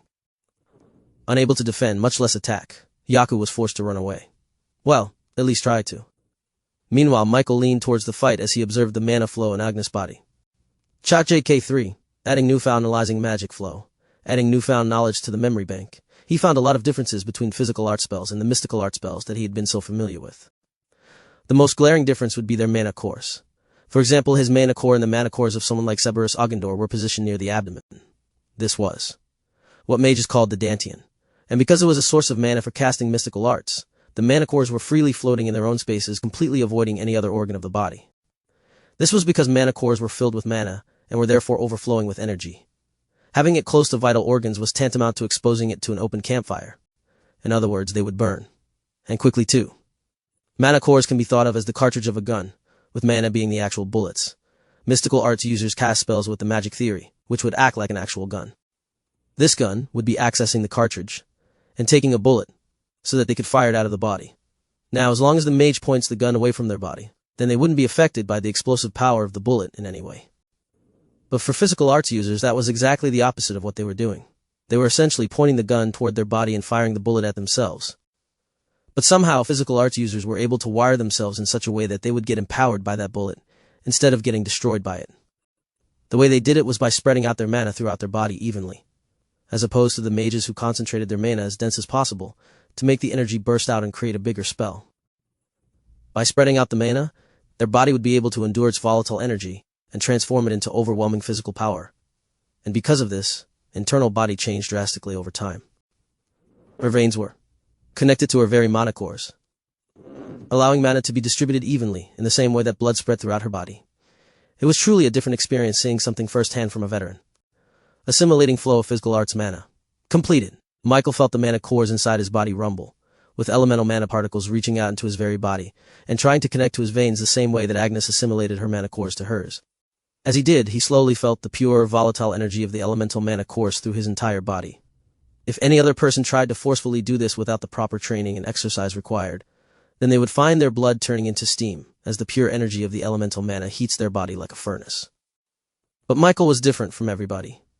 He had a supreme skill, which allowed him complete control over all elemental mana. Chapter 180 Unfair Talents. This kind of reckless attempt at becoming a physical arts user would certainly be fatal for most people. This was especially so because Michael's cores contained all elements, which when combined would create unity, a very explosive combination that could level an entire city to the ground. But for Michael, the unity flowing in his veins felt reminiscent of the bathhouses he constructed in the Vanderbilt estate. It was warm at most. He was able to bear through it just like how he was able to pass through the ball of fire from the Godforge. The unity, instead of destroying his very body from the inside, started to nurture it with immense power and energy, allowing it to undergo a rejuvenation that strengthened his entire body. His bones cracked under the pressure and were immediately repaired. His muscles tore from the bulging of the veins but were quickly sewn back together. His tendons, his ligaments, and his cartilage were worn down before being replaced by something more resilient. This was all possible because of the increased energy received by his body from the unity mana. It boosted the production of cells, therefore allowing his body to create new parts in a matter of a few seconds. Veins slithered through his muscles, bones, and organs before finally reaching the elemental cores. It created a kind of a spider's nest as the interconnecting veins formed an octagonal pattern in his dantian. With his body physically connected to his mana cores, the flow of unity throughout his body could finally be controlled at a slower pace. The volatile unity mana stopped its rampage, returning to his mana cores obediently. Now, it would only flow through his veins and supply his body with power only when needed. Ha! Michael opened his eyes and looked at his body. He opened his palms and felt himself a lot more connected with it, physically and mentally. Master, are you okay? You've been having a strange expression for a while now. Fudge noticed Michael's silence, as well as the cold sweat forming on his forehead. Michael smiled and patted Fudge. I'm fine, Fudge. Yuna looked at Michael with a strange expression. There was something different about him. She just couldn't explain it. What happened? She asked him. I broke through. Michael experienced a breakthrough in his physique, allowing his body to become stronger and more resilient just like a well-trained warrior. In truth, Michael had been neglecting his physical well-being for these past few years. After all, with his absolute unity defense and his magic, he didn't have to lift a single finger to protect himself or exert any effort. But just through observing how a real physical arts master used mana in their body, Michael was able to assimilate their technique and turn it into his own. Michael looked at his cores and found it to have increased in size substantially. It seemed that the combination of the Unity mana allowed Michael to finally become a 5-star mage. As Michael experienced the highs of transcending a stage in his cultivation, the two sparring partners were none the wiser. Yaku was using all of his instincts just to survive the onslaught from Agnes' heavy-handed attacks. Meanwhile, Agnes kept her eyes on Yaku's movements, surprised at each time he exceeded her expectations of his performance. At the start of the fight, she used nothing but her physical strength to wear him down, bringing down her axe towards him with just enough force to make his arms tremble from the weight of her swing. She even adjusted her speed to just barely be above that of what he could see and react to. Yet as the fight continued, she realized that Yaku had been contesting against her axe, with each clash becoming more and more equal in heaviness. His weaknesses, such as his blind spots and his foot positioning, were slowly getting fixed in the middle of the fight. It would only take one mistake for him to learn his lesson the next time, changing his positioning to cover any weakness. But that wasn't all. The most impressive thing she saw about him was his mana flow. She could feel the mana emanating from his body and leaking out into his sword, giving it a sharpness that wasn't there previously. Somehow, he was naturally learning the correct mana flow through mere intuition and practice alone. She could practically see his body getting filled with mana from his cores, slowly transforming his body into one suited for physical arts. At this point, she wouldn't be surprised if it would only take him a month to fully connect his veins to his mana cores. Sometimes, the heavens were truly unfair. It took Agnes a full year of pure training and physical torment before she could achieve a vein connection, and if it wasn't for her master, she reckoned it would have taken her a lot longer. For now, Yaku was still only using a very crude version of mana flow. He was just pouring mana into his body without any thought behind it, making it a lot less efficient with a lot less power. But with a little bit more help, she could see Yaku becoming a totally different beast that even she would have to be careful of. A slightly transparent fire erupted around Agnes' body as she used one of her skills. She changed her stance to a one-handed axe and swung it towards Yaku. He seemed to have expected this, and redirected its course by letting it slide across his sword backward. Yaku thought this would be his chance to finally create a counterattack. As soon as the axe missed his chest, he turned around and used the momentum to stab his sword towards Agnes' weak spot, just below her hand carrying her axe. But he was surprised to see Agnes already close up in front of him, with her other hand balled up into a fist, ready to strike his stomach in point-blank range. "It's over," Agnes said as she punched with the power of fire, sending Yaku flying through the air and colliding with a tree.